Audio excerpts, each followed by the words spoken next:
Hello, this is Milton Baker inviting you to listen to NASCAR Racing right here on WCSL 1590 AM, 92.3 FM, and KTCBroadcasting.com.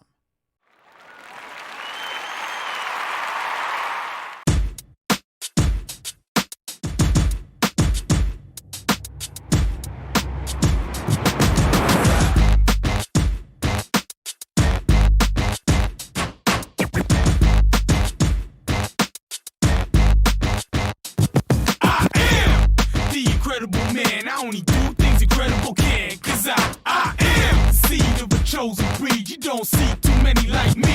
Cause I am one of the reasons you do what you do when you wanna be me instead of you. Cause I am still on beat, showing love to the streets. Come on, you know me, cause that's who I am.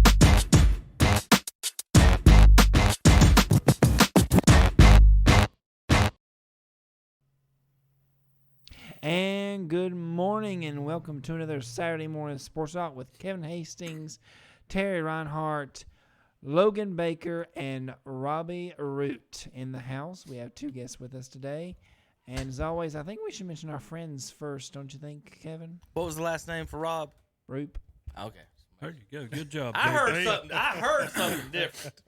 I'm pretty sure I said Ruppe. If that's what you say you said, then you said that. But good morning, JP. How are you? Let's get back. How is it, brother? Good morning. It's good. Have you ate your breakfast yet? No. You know? No, not You yet. got alarm went off and everything this morning? Yep. So you're good to go. I'm proud of you. Yeah. Now I've got a couple of tasks for you today. Okay. One of our guests that you just introduced a second ago, Logan, he needs a new logo. Okay. So that's your job today. It's one of your jobs. All right? Yeah. Got you. Now, your other job is tell me again who won gold in the Olympic tennis. No idea. All right. So I do know that Djokovic actually lost. Right. And threw his racket. Yeah. But apart from that, I don't know anything else. So as long as Djokovic lost, you're happy, right? Oh, yeah. Mm-hmm. Okay. So, well, good morning, JP. Good to see you. Happy to be here. We got some guests today, Terry. We just kicked Tom out, didn't we? Well, you know Tom. I mean, we have him for a week, and then he runs away for a few weeks, then he comes back. But he's not like other people that's used to being on here, so I will not trash him too much today. Too much. Now, he's probably in South Carolina right now doing some of that tax-free weekend. Rob, if you don't know Terry, the key is too much, and he will throw jabs. Gotcha. That's only once I get to know you, Rob. Okay. Only once I get to know you. Once he gets to know you, then he starts to be real mean to you. But anyway, I do want to thank Friendship Chrysler Jeep Dodge Ram, 190 Oak Street Extension in Forest City, North Carolina, 828-919-3001. And Friendship Nissan at 156 Oak Street Extension, Forest City, North Carolina, 828-245-1661 for sponsoring us on Saturday morning. And they get to hear all of our great needs and deeds and wannabes and yeah. Some of us need new cars, Terry. Now, Tom? Yeah, Tom. Both of you. You both need to go see somebody. All right, now we had a big week this week. Legion State tournament in baseball and in softball. Terry, you were at both. You want to give a little quick summary off your memory? I'm walking down here and grab the girls' book real quick because I think I know where it's at. But as far as baseball too, like I said, you were at both and kind of how they both went. And then we got the Legion World Series coming up. We're going to talk about that in a moment. Yeah, we went over here to Crest High School this past week for the American Legion softball state championship, and I know a lot of times some people don't want to do softball; they'd rather do baseball and stuff like that. But I've grown up with softball all through my life, from my daughter playing, etc.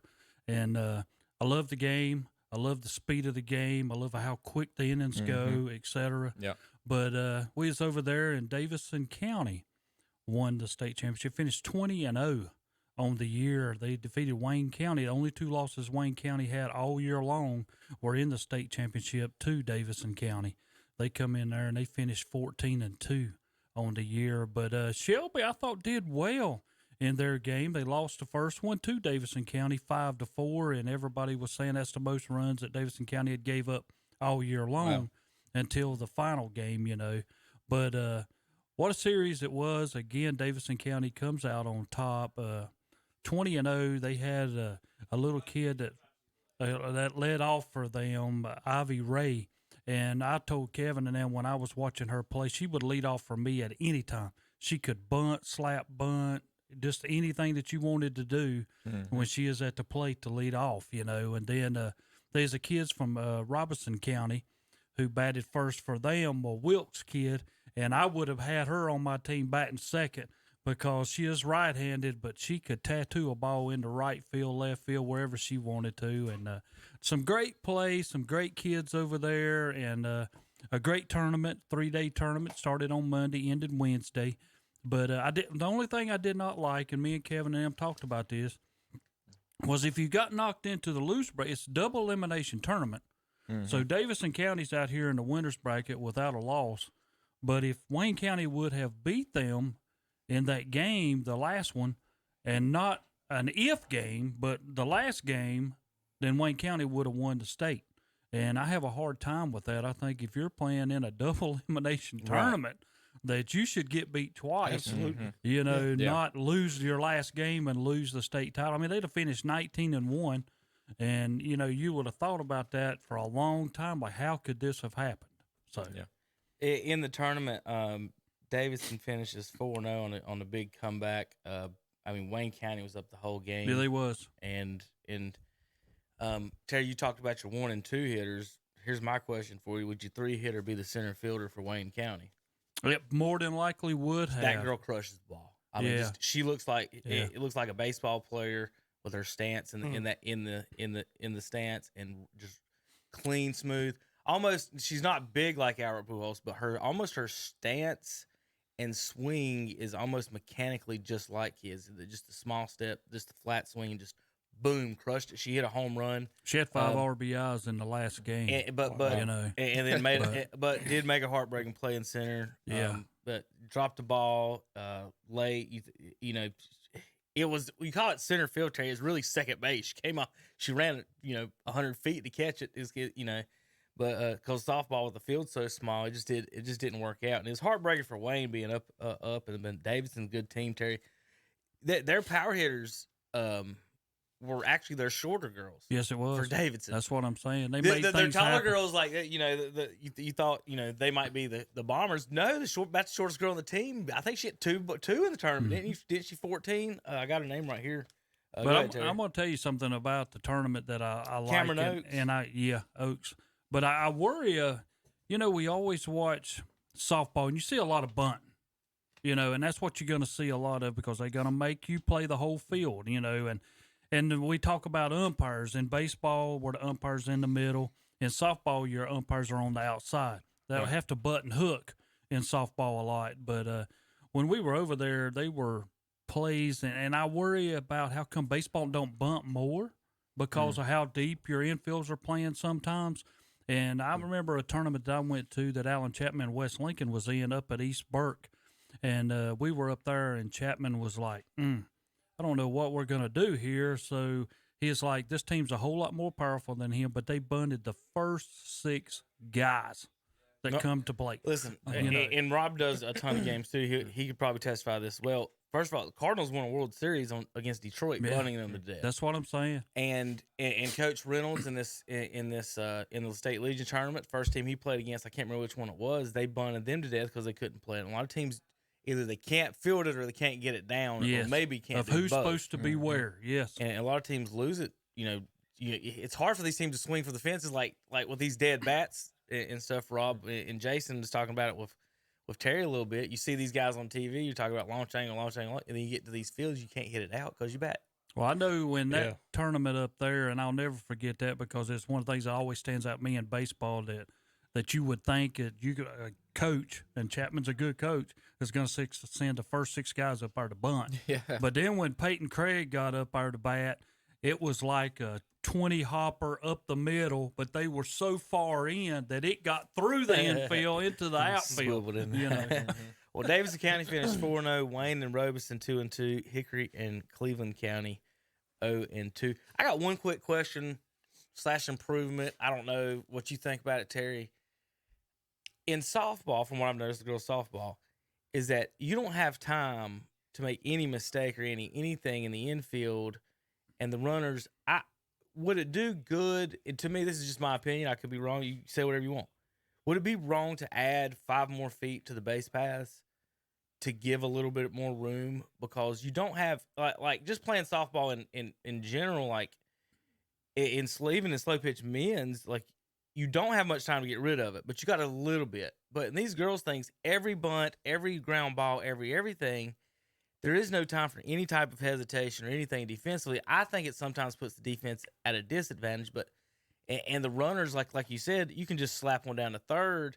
And there was one girl, she was on first base before the third baseman even touched the ball. Yeah, especially left-handers. And I just thought maybe I'm not talking 90 feet or anything, just 5 more feet maybe. I don't even know the distances for it to even make the comment because I haven't even been out there on it. The biggest you've been out there difference with Little League, real quick. You've been out there Little League, softball and baseball. You've been out there for all that. So that's why I wanted to ask your opinion on My that. whole deal with that would be this: how many 1-0, 0-0 games do you want to see? And I'm all about defense. I'm all about the game being like it. But if you bring the bases further out, I mean, that's what you're going to have, because a lot of plays over at first, even if they miss-hop at one time and have to pick it up and fire it, it's a bang-bang play at first base, or whether they're there or not, Rob, and you've probably seen that. Oh, yeah. So if you do that, you're going to have a lot of 1-0 or 0-0 games that you're going to be in going to the 8th and 9th and 10th innings. So I think they're good at where they're at. If you do anything, then you got to move everything, because if you move the bases, then you need to move the mound also. Give the hitters more time for. Oh, I wasn't even thinking about the mound, but I was just the runners in general, like a lot in baseball. A lot of times in the softball, like if you had 9 lefties up there and bunted, the third baseman would have to play 20 feet from the plate just to be able to get them at first base every time. I'm not sure if that's a good thing or a bad thing. Think of the I'm Olympics. asking questions is what I'm doing. Think of the Olympics. I mean, how many games were the United States in? 1-0, 1-0, 1-0, 2-1. I mean, that's what they were in, And I think it would be, if you add in more space, then those games are 0-0 going to last innings. All right, so that's how you see yes. that. Okay. All right, well, that leads us up to, and I just took a picture of the schedule, American Legion World Series coming up next week. The regionals are going on right now. Rob, you know anybody as far as anything in the regional, how it's going? Anybody? I know that Fuquay Arena team's still undefeated. Okay, they're going to be a tough out. They can hit. Well, Yes, it's They can pitch and hit. you like their pitching. I haven't seen them enough as far as listen. I just listened to them in every game. It was kind of like Davidson County, Terry. No matter who got up on them, they're going to still score their runs and catch back up. And we'll mention a few Verena, but when I saw them, the biggest thing I saw them, but the loss that they had was a loss they really just had to play. Yeah. It wasn't one that they had to win, and they were saving pitching. They had Hal out on the mound, and he stayed out there, and nobody switched him out for a while until you're down by a lot of runs, and then they switched. But, then the next guy that come in finished it. So it was a game. They knew that they were the number 1 seed, whether they won or lost, and you save pitching, and that's what they did. And, and look at what happened at the end. They come out and won the thing. I tell you something I like, and to me benefits the World Series as far as Shelby hosting it. North Carolina moving to that new region to me is huge, because it was such a dogfight to come out of that Southeast region with South Carolina and those teams down there. I think North Carolina's got a legit shot to really run that region they're in now. So I think it really improves the opportunity of seeing a North Carolina team making it to the World Series every year. I get that, but as a geographer or geographist, whatever the word is, Something like that. Yeah. how can you split North and South Carolina? What line do you draw that says, you know what, this is where we should go? Let's split these guys. It just drives me nuts as far as how that goes. But whatever, who cares that much? All right, here's the matchups, and I've got tentative schedule of announcers unless something happens, rain, somebody falls out, things like that. Terry might faint. Thursday, August 12th, Central Plains versus Western. That'd be myself and Jason Sane to open it up. And then Terry and Tom got a doubleheader, Mid-South versus Northeast and Great Lakes versus Northwest at 1 and 4. Southeast versus Mid-Atlantic, 7:30, Tim Johnson and Danny Aker. Friday doubleheader, Paul Foster and Jonathan Bland will take care of that. Our Waggy crew, they'll be previewing some Rutherford County football during those games as well. Central Plains versus Southeast, Mid-Atlantic versus Western. Then Saturday, Brent Pascoe and Robbie Ruppe open it up. 1 o'clock, Mid-South and Northwest. Matt Chapman and our Logan Baker here, Great Lakes and Northeast at 4, and doubleheader Southeast and Western at 7:30. Will this be the first time you've ever been to a game over there at all for Legion World Series? I think so. Yeah. Okay. Yeah. So you get up in the booth and we'll hold your hand and walk you through and to show you where to go and take care of you. Sunday, myself and Jason saying Jason likes to call this the Heathen game. Terry, because it's 1 o'clock on a Sunday, and those people obviously didn't go to church this morning if they're at the ballpark. So Yeah. He's done that game. It seems like every year, and I remember him making that comment. And then Sunday afternoon, Brent and Robbie got the afternoon game, 4 and 7:30, Mid Atlantic and Central Plains and Northeast versus Northwest. Then Monday afternoon, semifinal Monday, Tom Sinafani and Dennis Davis. And Tim Johnson and Danny Aker, 4 and 7. And then myself and Jason Sane will have the championship game Tuesday, 6:30 p.m. All on all three stations, not Waggy. They've not joined us in the sports simulcasting yet, but all three stations. So WHS in Shelby, Cherryville, and Lincoln County, wherever you're at. Also, as always, Robbie, wherever you're out in the world, if you're talking to somebody, talking to anybody about the Legion stuff, they can listen to every game on ktcbroadcasting.com in your cars and wherever you are. Yeah, I know we had from what I understand, a lot of folks out in the Wilmington area tuned in. Yes. To KTC. See, they've been – so Wilmington's been in a lot of these state tournaments, right? Right. And we've been to a lot of them at the same time. So a lot of them in their program is familiar with if Cherryville's going to be around or Shelby to give us a call or make us comment. Usually, sometimes they in the past, they've contacted us on Facebook and asked us specifically. But, yeah, usually we get a good crowd from the Wilmington folks watching the games, and I want to thank them as well. All right, football real quick, guys. I got Robbie. Let's see. Rob, I'm going to give you these are all the team schedules. I'll let you look over that for just a minute. I do want to go over some notes as far as the broadcast schedule here. I'll let Logan you even look at this one. Don't worry about my blue notes right now. All right. Yeah. And then I'm going to go – I've got the broadcast schedule here. I'm going to kind of talk about that, and I'm going to let you guys look at that, and then you guys can point out some maybe other games in the area in each week as we go, and we'll comment real quick here in our first segment about some games. All right, Cherryville at Avery County. Terry's first year in a long time, no Bunker Hill. Yes. Right? In a very long time, yes. I can't remember if they did that. They didn't play in the spring, though, either. So 2021, Cherryville and Bunker Hill have opened up against each other and played each other forever, yes. And they're not even playing each other anymore. So Cherryville at Avery County, now that's a Cherryville connection there with Coach Pruitt. I don't know to get the details, so I won't even say anything. Now, here's what I don't like, Logan. This affects you and, of course, Terry and everything, is splitting up Lincoln County 2 and 2, and then Robbie.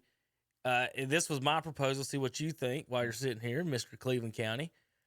Why are we splitting up counties of 4 teams, and then Gaston keeps all 7 or 8 of theirs together? Right. When we could go 4 Cleveland versus 4 Lincoln County, and then you could have a split 2A and 3A and have one heck of a conference. Now Lincoln County don't want nothing to do with that as far as football goes, but all the other sports, I don't see any issues. I mean, Lincoln County needs to go in 3A, and North has played 4A before. So I don't know. I don't like how they split those. No, I those miss small the counties. Why would you split the small counties up? Yeah, I don't really agree with the. I mean, I know it's nothing really can be done now, but I just miss the old South Fork 2A conference. Now, if they split up, here's my question: if the NCHS whatever is just decimated, are we redoing conferences next year then? Because they're the ones. It would not surprise me because that triggered a lot of this. They're the ones that set this, right? Mm-hmm. So this may only be 1 year before we're back into a Lincoln County. Well, I hope so. Even if it's Lincoln and Catawba County. I mean, I don't understand splitting those 2 schools. My biggest issue, guys, there's or no those 4 schools. excuse for Shelby to be playing Cherryville, right, Highland Tech, Right. Bessemer City. Right. No excuse. No matter how you look at that and want to split it up. Those games should not happen. Well, in real quick, Terry, I'll turn it over to you a little bit. So, Rob, we're talking about sacrificing. I mean, you kind of are. I played in these games. So, at Bessemer and Cherryville, I played both Catholic. At Bessemer City, my senior year, we had Kings Mountain was one of the games. I think Catholic was one. Then, of course, the conference, Terry, we had, Maiden, West Lincoln. Lincoln was in the conference. Chase was in the conference. And there was, who else did we play out of conference that just destroyed us? It was Kings Mountain and somebody else. Well, we scrimmaged Huss.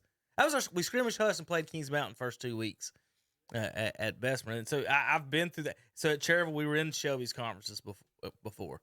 And in those weeks, it's a survival thing. And well, what did you tell me at the end of last year? Number. What was Bessemer City's numbers? 19 kids. Right. Week 9, Shelby and Bessemer City are playing.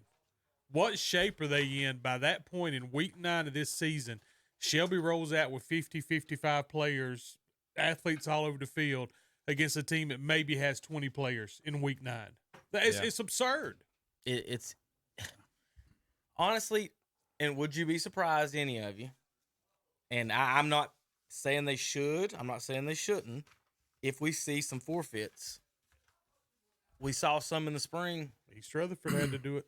And you get there and you got 17 people and you're playing Shelby and you've got conference games next week, Terry, against games that actually matter, because in this conference, it doesn't matter for the playoffs.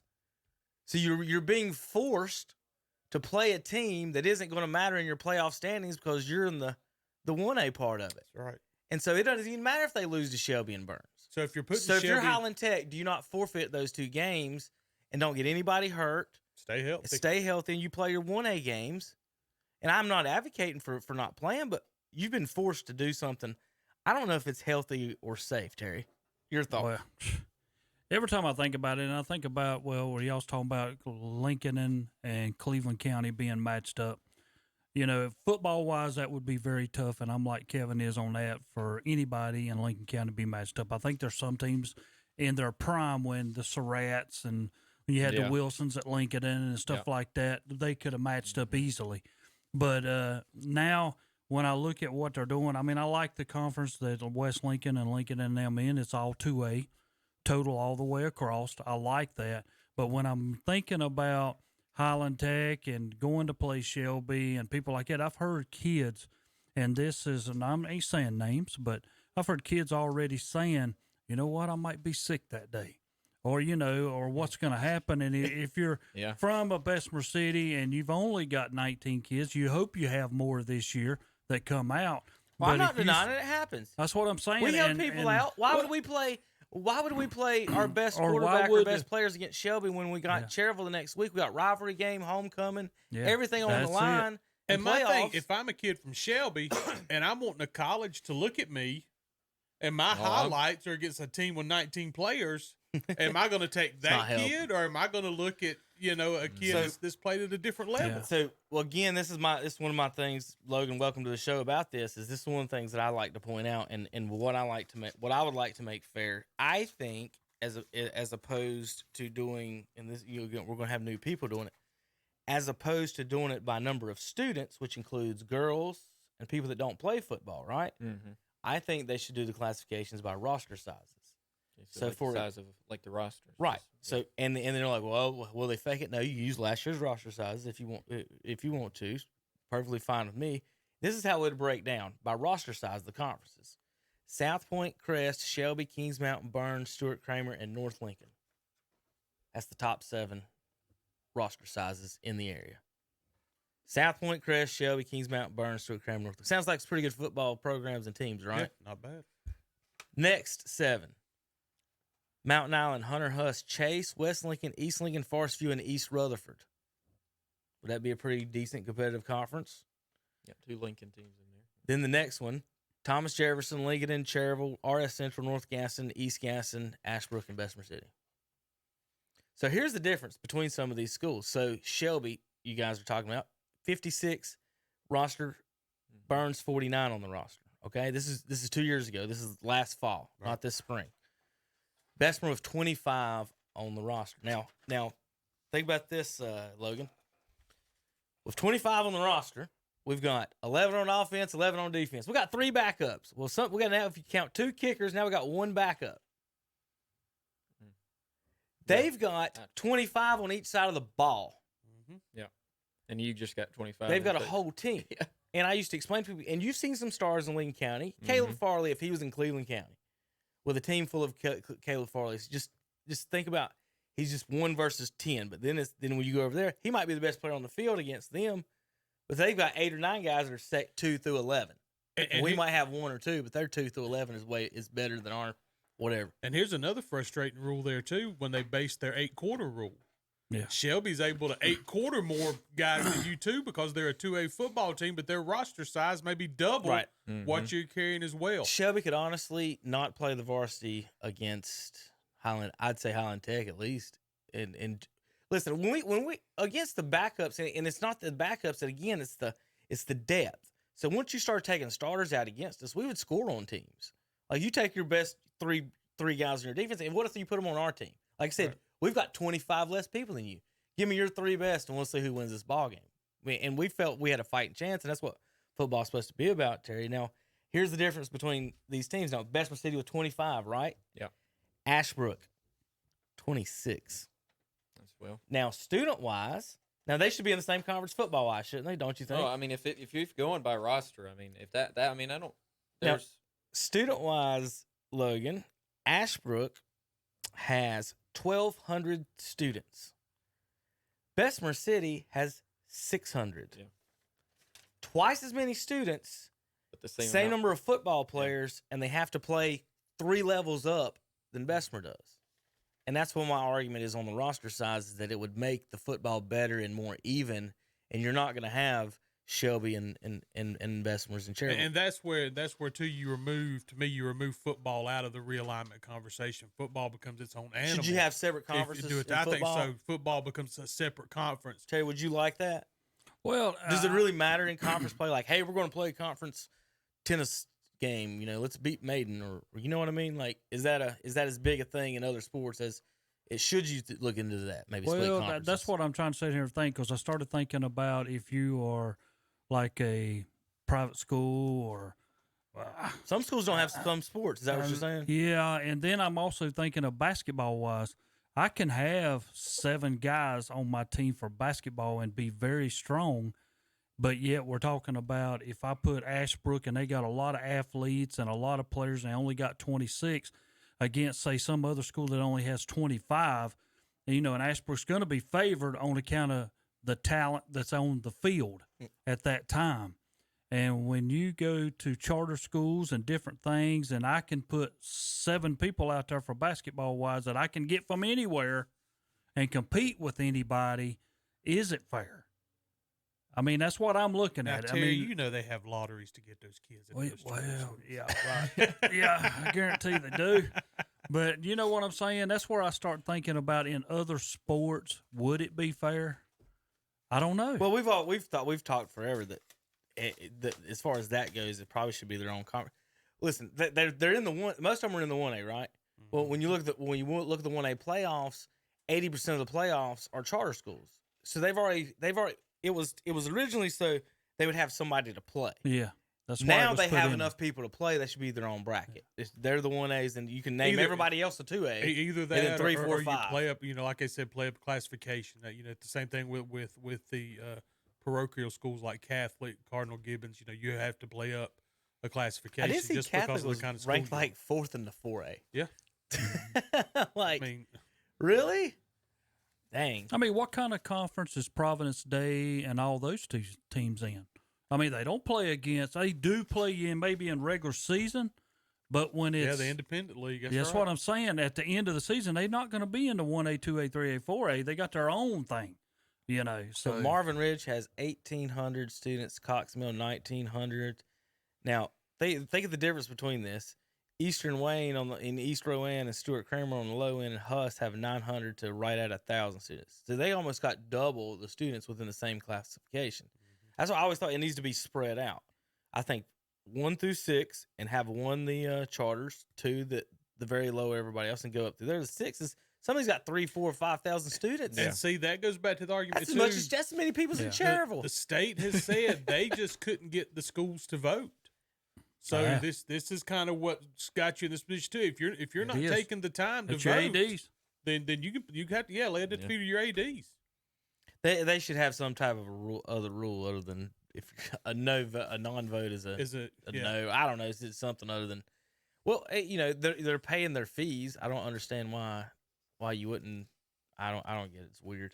So anyway, so that's our daily local stuff for Logan and Rob, and we're gonna get to some NBA, some Olympics, NFL. Got all kinds of news and notes in that. Some stuff to talk about. Can I say one more thing about Cowboys? Talk about Cowboys. Talk about. Go ahead. Yeah, one more thing I want to think about that is if you have an elite athlete and he can set you a school record if you leave him in the game this year. Oh yeah. But if you decide, well, I'm not going to do that, I'm going to take him out and be the coach I should be by not leaving him in. I'm saving him so he does not get hurt. I have that opportunity to get hurt. Then his totals are going to be way down. And how can you judge an athlete coming to your school that has that happen to him? And let me tell you something else to keep an eye on too that I've started to see when you're starting to watch some of this stuff going. With the NIL that started at the college level. You're starting to see some high school kids now getting in on that. What it's going to come down to, guys, you're going to start looking at which high schools have the best marketing departments to get your name out there. You wait and see. The kids are going to notice who's marketing their kids the best, and you're going to start seeing kids transfer to those schools. Sounds like KTC needs to get involved in the local sports agent business. And you get this going. Well, I've my nephew. I want to give him a shout out. I'm going to have him in on the show, maybe next weekend. His nephew-in-law, put it that way. Mason Grindstaff. He's from Cherryville, plays football here. 17 and under, got silver medal. I think is what it was in the 17 and under World MMA Championships in Hungary last week. How about that? He got beat up one time. So if you're a silver medalist, he got beat up. But I ain't seen him since then. But he's actually raising money and looking for sponsors right now. That's not obviously a high school sport, but he is. He's not an adult with that. But that's one thing I was just thinking about. And Rob and Logan, one thing I was talking about the name, image, likeness. One thing I do like about it is, let's say, Rob Keyone Pryor's at Catawba. Is anybody sponsoring him for anything right now?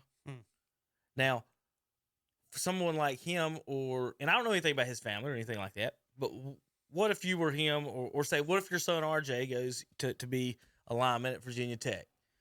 And I said, well, what did he like? I said, RJ, if you wear a What's Up Shopper shirt on Fridays, on all your social media posts and tweet, every Friday night at 7 o'clock, you're going to have a Papa John's pizza waiting on you. Yeah. Just as simple as that. Wear a T-shirt, I'll feed you. This ain't millions of dollars. This ain't, but this is a way that small businesses can get their names out and can help kids that maybe, as far as the food thing goes, I think that's a big thing. I think one other thing is if I ran a rental car place or owned a car place, hint, hint, friendship, I would be talking to the local kids and be like, hey, does your parents need a ride to the games this weekend? Because how many kids don't get to go to, or how many parents don't get to go see their kids either because of job, money, or some other reason? And then you could get Carter Chevrolet or that we're seeing this morning, or Friendship up here in Hickory, our other sponsors today, to sponsor one of these fat kids and families. Say, hey, you wear a Friendship Chrysler Jeep Dodge shirt on Wednesdays. We'll have you. Your parents can have a car to drive down on Saturday so you play. I just think there's a lot of different things that they're not looking at. Of course, the big guys are going to make the big money, however. But there's small little ways that other people can make differences, whether food, rides, and other type of sponsorship. I was about to say Eli Hall at Chris has already I'm sure got his deal done. I did see that. His logo, shirts are already being produced. I mean, so the kids are doing it. I think, and people think football, and I'm thinking other sports too, the tennis, wrestling, any of these other sports. If you a local kid, think about where do you work, Lo? Do you work somewhere right now? I just work with us. Okay, yeah. I didn't know if you worked somewhere during the week or anything, but like say you worked at a local hardware store, maybe they want to sponsor you and help you out with stuff. Where our T-shirt. It's just I don't know. It's just different ways. Fuquay Arena lost in the winners bracket last night to Maryland. 7-6. They play New Jersey today. Maryland plays Virginia. In the other game, I want to thank Ken Link for him. I want to also wish him and his family good health and good luck. We love you guys. Take care. Let's get back in just a few minutes, and we'll talk. We got college football realignment. We didn't even talk about last week. We'll get y'all's opinions on that. We've got NASCAR. They took a break. Now they're back. Yep. They're going crooked. Real quick. Do you like road course races? I do. No. Terry hates them. I hate them. Terry's a NASCAR fan that hates everything about NASCAR.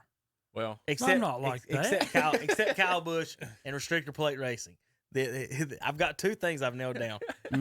Is there anything else, Terry, you like about it? All right, here, I'll ask you one quick thing. What's your opinion on the intermediate 550 horsepower package that they run now? I don't like it. I don't like it neither, but I don't like road courses, period. That's all I got to say. All right, real quick, I didn't mention Only that. 3 or 4 drivers are going to win. The rest of them, you just out there running. Terry, Lincoln County is doing a jamboree, West Lincoln against Ashbrook. And that's a matchup right there. We just talked about a minute ago about Bessemer and Ashbrook. There's Ashbrook dropping down hundreds and hundreds of students to play there. Bandy's in North Lincoln, a former conference matchup. Lincoln and Forest View, Eastern Forest View play every year. They might even play it again this year. The Northwest Cabarrus there. And he's thinking, Robbie, do you know who's playing who in the Cleveland County Jamboree? Yeah, let's see. Burns is playing Asheville Reynolds. Shelby's playing Asheville. Kings Mountain's playing Charlotte Catholic. And Crest is playing Newton Conover. All right, folks. All right. We'll be back in a few minutes. If JP's awake, thumbs up. Have you ate breakfast yet? He's good. Not yet. I'm about to. All right, we'll be back in a few minutes on KTCBroadcasting.com. Okay, class, listen up. Do not buy a car without a warranty. Just don't do it. At Friendship Nissan and Friendship Jeep Dodge Ram in Forest City, we have lifetime warranty on new and used cars. That's right, lifetime warranty on new and used cars. Unlimited time, unlimited miles. And through the end of this month, we're offering up to $4,000 over Kelley Blue Book value on your trade. So one more time, Friendship Nissan and Friendship Jeep Dodge Ram has lifetime warranty on new and used cars, and you'll find us in Forest City. Join us every Sunday at 11 a.m. for our Sunday morning worship services. On WCSL 1590 AM and 92.3 FM, it's the Sunday morning service of First Baptist Church in Cherryville. On WLON 1050 AM and 107.5 FM, it's the Sunday service of the Covenant Bible Church in Lincolnton. And on WOHS 1390 AM and 101.5 FM, it's the Sunday service of the Calvary Baptist Church of Shelby. Join us each and every Sunday morning for our Sunday morning worship services on The Boss and Carolina Country. Get a great deal on versatile Kubota equipment today, like Kubota BX and L Series compact tractors, part of our under 100 horsepower tractor lineup rated #1 for reliability, Z Series mowers, and Sidekick utility vehicles. Stop by your local Kubota dealer today. Bring home the Kubota BX 2380 tractor for 0 down, 0% APR for up to 60 months, now through December 31st. See us or go to KubotaUSA.com for more details. Your Kubota dealer is Parker Farm Service, 126 Bessie Drive in Kings Mountain. There's always something new and exciting at Jumpin' Jed's in Boston. Just arrived, the new display of Moo Cat Moo jewelry, locally handcrafted including spoon rings, necklaces, earrings, handcrafted using vintage silverware. See the new Billy Jacobs-inspired tableware, including plates, cups, cookie jars, and even salt and pepper shakers. And coming soon, new fall-scented Candleberry candles. Jumpin' Jed's, Main Street in downtown Boston, right across from the old Stamey store. Open Tuesday through Friday, 10 to 6, 9 to 3 on Saturdays. Like them on Facebook, too. Looking for a great buy on new zero-turn mower? Look no more. We got it at Hojo Power Sports and Equipment in Shelby. Right now, you can buy a brand new Aaron's zero-turn 42-inch mower for only $27.99. That's right, only $27.99 for a new Aaron's 42-inch zero-turn mower. Plus, see the line of Ferris, Snapper, Snapper Pro, Hustler, Walker, Ryan, Red Max, Husqvarna, Simplicity, Shindawa, Z-Spray, and more. Hojo Power Sports and Equipment, 110 Grigg Street off South Lafayette Street in Shelby. Online at hojopower.net. Like them on Facebook, too. When you're in the field, downtime is not an option. That's why now is the time for a service inspection at James River Equipment. Whether you own a John Deere tractor, planter, forage harvester, or baler, James River has a summer service special that's right for you. When it comes to quick diagnosis and expert service professionals, James River delivers. Schedule your service at your local James River location or online at jamesriverequipment.com. James River delivers. And we're back. Sorry, I was doing something else for Kevin. But we're back on Saturday Morning Sports Talk. So, we're just letting JP talk for a minute. Good morning, JP. Breakfast time. What'd you have, Logan? I had 2 eggs, bacon, and hash brown. So Logan got Very good. Logan very got good. the big plate. I had a sausage, egg, and cheese biscuit. Mine was good. Robbie, what'd you have? Old standby sausage biscuit. Terry, Oh, what reliable. was in your mystery plate this I week? had the same thing Logan did. I tried to make it easy on him. I was just wondering. Terry always has a mystery plate. You don't know what's coming out of his box over there. Could be anything. Mitchem's Kitchen, 704-276-1155. You Terry. got it. That's exactly 7 right. days a week. And pretty much any type of animal that you can cook, they got it over on the menu. Pig, rattlesnake? chicken. No, not like that. Well, you said animal you can That you cook. normally order from a restaurant. Okay. Jesus. Calm down. And don't forget friendship. Will they cook up rattlesnake telling for us, Terry, if he catches Ah. one? Or if JP Barehand is a rattlesnake, will he catch one? Oh, yeah, that ain't happening. No, I'll give JP this. There used to be a cafe over in Kings Mountain called the Roadkill Cafe, and they would whatever you wanted cooked. That sounds like a winner. Well, Terry, they are no longer in business. I figured so. I But wonder anyway, why. thank you for friendship, Chrysler Jeep Dodge Ram, 190 Oak Street, We get a little Extension, sideways Forest sometime. City, North Carolina. 828-919-3001 in Friendship Nissan at 156 Oak Street Extension, Forest City. 828-245-1661. Thanks for being our friends, and hopefully we send some friends your way. Speaking of, I don't know. I was about to say. I tell you what, we didn't talk about it last week. Let's get into it right now. College football, realignment. I was looking at an ACC poll here. I just like Terry.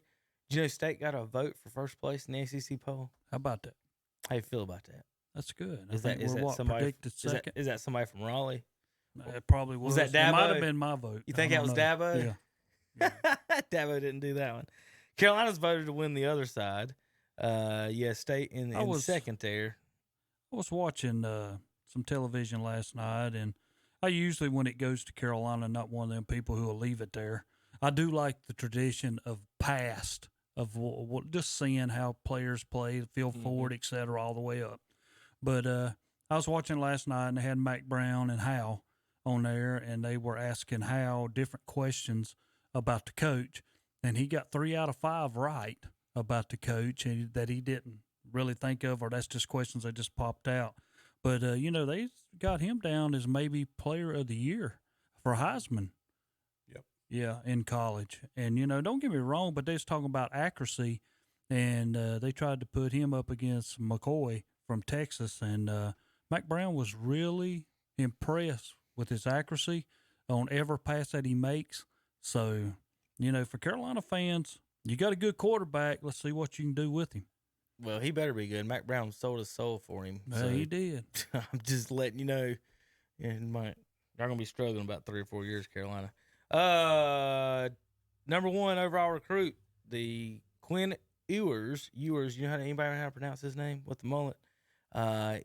Ohio State recruit is leaning towards skipping his high school senior year, just sitting in the quarterback rooms, practicing and getting paid by his name, image, and likenesses. There you go. Is that what we're coming to? Yes, that's the new. No, I yeah, don't like this, guys. There's no way, and this is me. Now, this, like I said, this is on my own opinion. I have a hard time with giving scholarships to players knowing they're only going to be there for 1 year. They're only going to go to class maybe the first part, and you can forget the second part.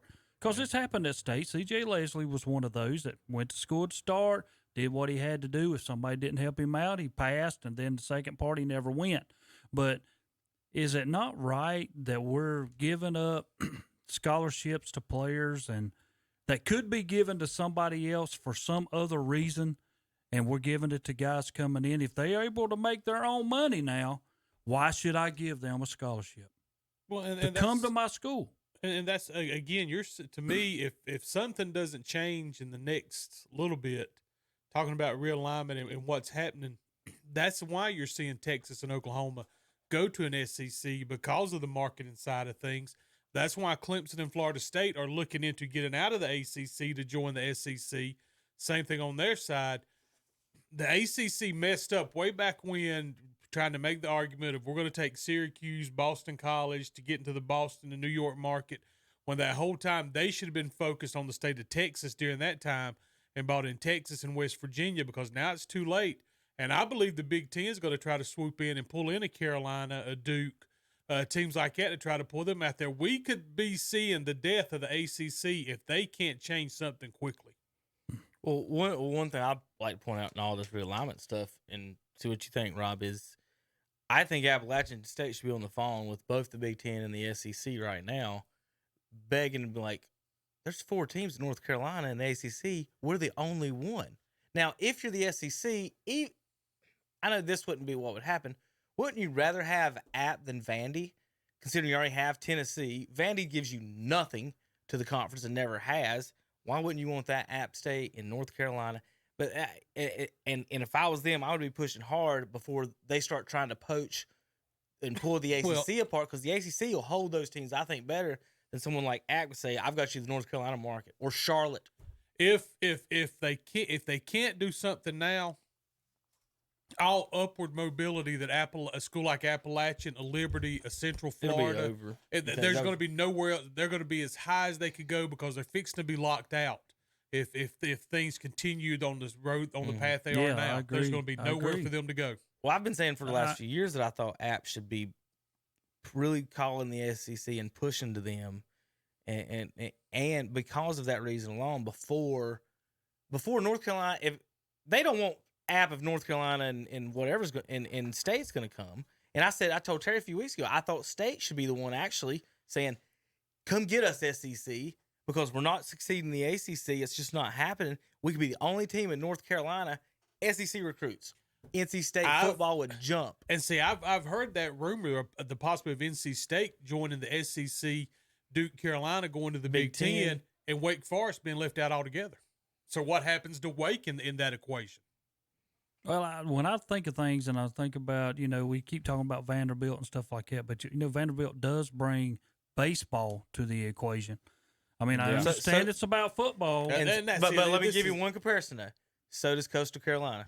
That's true. They do. So, but I'm just saying. Who's got a better football team, Coastal Carolina or Vanderbilt? I mean, I don't see when we go baseball-wise, if you're looking at total sports. This ain't about baseball. That I mentioned Alabama. We don't mention Alabama when it comes to baseball. Right. It's Vanderbilt because they have won a title. But this ain't got nothing to do with that, though. That's the issue. It's all about football. It's all football. It's all about football on it. So I don't know, Rob. Duke's in Carolina. Duke's got an issue. You don't have Coach K. You don't got a good football program. So does the SEC want you now? And that's why is that why they're going Big Ten? Yeah, that's why the talk is Big Ten, because what the possibility is the Big Ten jumps in, they grab Kansas. Then if you get Duke and Carolina, you're only missing Kentucky of the Big Four. Mm-hmm. So you can Kentucky's high enough you could convince them to move too. Yeah, I mean I think that's a possibility. Carolina. So you've got decent football with Ohio State, Michigan, Penn State, that stuff. But you staked your claim as the best basketball conference in the country too. The two big sports. You own basketball, and you're good at football. God, with Ohio State in there, you'd have like top 5 schools. But aren't they talking about now that as far as Texas and Oklahoma, I know one of them, or maybe it's both of them, that they can't get out of there to like 2025 on account of millions and millions of dollars they're gonna have to pay. The grant rights or whatever from the TV like $76 million. That they'll be okay. And see, that's another place where the SEC messed up. Swofford, did a terrible television deal with the ACC network. I mean, just terrible. That's why it would help to get Notre Dame. If you could get Notre Dame in full time, you could just about tear up that contract and get something new. But it's going to take a lot of convincing to get Notre Dame to move off of that independent status. Well, tell me something, Rob and Logan both. Do you like that the Fighting Irish can play when they want to play and not play when they want to play in football? I don't like it. I I mean, is it it's fair? just a mess. No, I don't. I mean, hey, you know what? I'm not going to play this year. They played last year, and it's pretty good. But you know what? This year we're not playing. But now next year, yeah, we're going to jump back in there. Mm-hmm. You know, I do not like that at all. No, I And see, think you that's what should I think's play- wrong yeah. with the world now. We are letting too much stuff go. There's no guidelines. And every time I turn around now, it's either players getting paid, schools jumping from conference to conference, and I don't like any of that because that means it changes every year. How do we know what each year is going to be like if all this is happening? And see, Notre Dame's smart because they're able to play the ACC against the Big Ten and say, well, if you don't like us doing it, then we'll just slide. You know, we're close enough. We can go to the Big Ten. That's it. Or, you know, well, sorry, Big Ten, we're going to stay with the ACC. So they're able to play both sides against the middle. Terry, if they're going to super conferences, Notre Dame is drastically going to lose a lot of their power. I don't think they will. And the reason being I don't think they will because they got their own TV station. Okay, but here's the thing. Period. Here's the thing. Here's what I mean by the super conference thing. If you're the SEC, how many teams you got right now? Is it going to be 16, 24, whatever? 16. It would go to let's say Notre Dame brings in $1 million a year and the SEC schools bring in $500,000. Well, at some point, you're going to add up enough that you don't care about Notre Dame because, one, they're not good enough to affect you, and that money doesn't even matter. If they're willing to pay $75 million to leave a conference, I think that they'll be okay without Notre Dame's money at some point. And in fact, these conferences never had Notre Dame in their conference anyway, and they've done just fine. So I think Notre Dame's just is using a different business model than everyone has been. And I don't know whether you like it or not. I don't know. I think they're just going to lose negotiation power as far as, you know, putting one school against the other. They're not going to pay Notre Dame to come to them. Like, the Notre Dame's going to have to come to them. There's the problem, though. Notre Dame's not going to go to them. You're going to have to get Notre Dame to come to you to want to be in your conference because the negative part of it. But why would you want if they're out? Yeah, here's your problem. If they're out there by themselves, somebody out of your conference is not going to make your Final Four or Final 12 on account of the Fighting Irish are going to be part of it every year. Well, that's depending on what the rules are. That was in the old system of voting. Now the rules are if you're doing guaranteed spots and everything, that doesn't mean Notre Dame will be in there now. If you're doing guaranteed spots. I just find it very hard that they'll ever throw them out, just for how much they bring Well, to they're the going to table. throw them out. They'll say one independent, and there'll be 3 independent schools. You know, because in the if nation. you go anywhere, That's why and App this is and other me, ones just be we're independent. whether you're in Atlanta, and I've been down there a lot of times and been on there on a Saturday, and the Notre Dame fans are everywhere. Some people don't like them, but they're everywhere. When's the last And the time whole they won a national place will be championship? packed with just Fighting Irish fans, you know? And I'll be like, how did this happen? We're in Atlanta. Yeah. You know? Yeah. So, One more, and to me, it's just kind of crazy, but you think about it, it could work. Another possibility I'd read about was the ACC merging with the Pac-10 and basically becoming the coastal conferences where they'd have the West Coast and the East Coast as a possibility too. It's gonna take a major move to head off the SEC right now. There's too much steam behind the machine that is the SEC, so there's going to take something really outside the box. I've even thought maybe the SEC and the ACC merge, the Big Ten and the Pac-10, and what's left of the Big 12 merge, and you basically end up with the AFC and the NFC at the college level of football if you do something like that. Yeah. Well, Steve Spurrier said if Texas and Oklahoma struggled in the Big if they were struggling in the Big 12, they can come on over to the SEC and struggle too. Is how he put it. I agree because if they think they're going to step right in there and be top dog, that's not going to happen. Well, that's not what they're going for, Terry. It's not. I know what it's all about, but it's about the rich guys in the jackets making money and selling hot dogs. Well, two things. Looking at that, first of all, Notre Dame. I'm not. I don't know why anybody would be concerned about them at all or want them. Once you go to the Super Conference, you're gonna make enough money. It don't matter. They ain't won a national championship. What was 2012 unclaimed national championship? What is that? Maybe somebody forgot to show up and pick up the trophy. That's what it says. It says unclaimed national titles. Hey, it's still sitting here if you want to see it. They got to claim it. They got 11 of those. They haven't won a real football one since 1988, and they hadn't won. I guess those are split titles, maybe is what those are. The unclaimed nationals. 77, 88. Like this is like Terry. And I hate to put it this way, is Notre Dame's the Cowboys brand.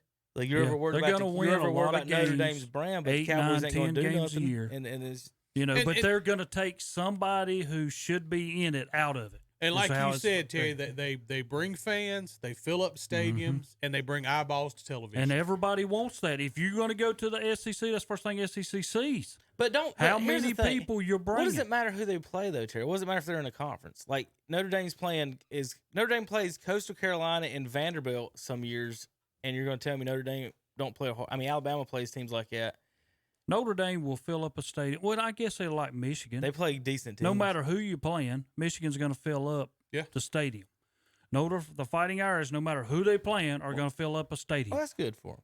All right, any other college football news and notes? Think of anyone? Logan, you're a Tar Heel fan, right? I am. Yep. I'm going to try to explain something to you real quick before we go. I just want to see your reaction on this. Don't get your hopes up. No, that's all I need to tell you. Last two, if you're talking about football, right? No, right. Yeah. I'm just telling you, Mac Brown's got one of those publicists and publicity agencies that make him look like the greatest thing ever. And I've watched enough Carolina football, and I've watched Mac Brown choke enough over the years to just let you know. We told him last year, Terry, when they were ranked like 5th. I'm like, oh my gosh, what are y'all doing? All of a sudden, you had to play Florida State. Delusions of grandeur, Robbie, is what I'm saying around here. Yeah. And as far as football, no, I don't get my hopes up. North Carolina Tar Heels, their basketball. I mean, I'd like to see them get a little bit better, a little bit more consistent football, but they're a basketball program. But now let me tell you the thing that you have as a bonus. You got Mac Brown, so if you're ranked high, you're not going to fall far. Because, I mean, when you made it all the way to, 4th or 3rd or 5th or somewhere in there last year, and then you did lose to FSU, you fell a little bit, but you didn't fall out of it. So, with Mac Brown there, you're not going to be forgot about. If that had been North Carolina State, we'd have been ranked number 3, and the next week we'd have been 15th. Right. And it's not fair, but as far as that goes, here's, he's 70 years old. Like, he's not going to be there forever. So what's their backup plan? What's the next plan? And that's why if you're North Carolina and you're going to say, well, we're going to go to the SEC now. We have Mac Brown. He's not going to be there forever, and you're not going to have the backing of the posters behind you because Mac Brown's there. As soon as the next guy's there, you're back to Carl Torbush or whoever. It happened before. I'm trying to explain.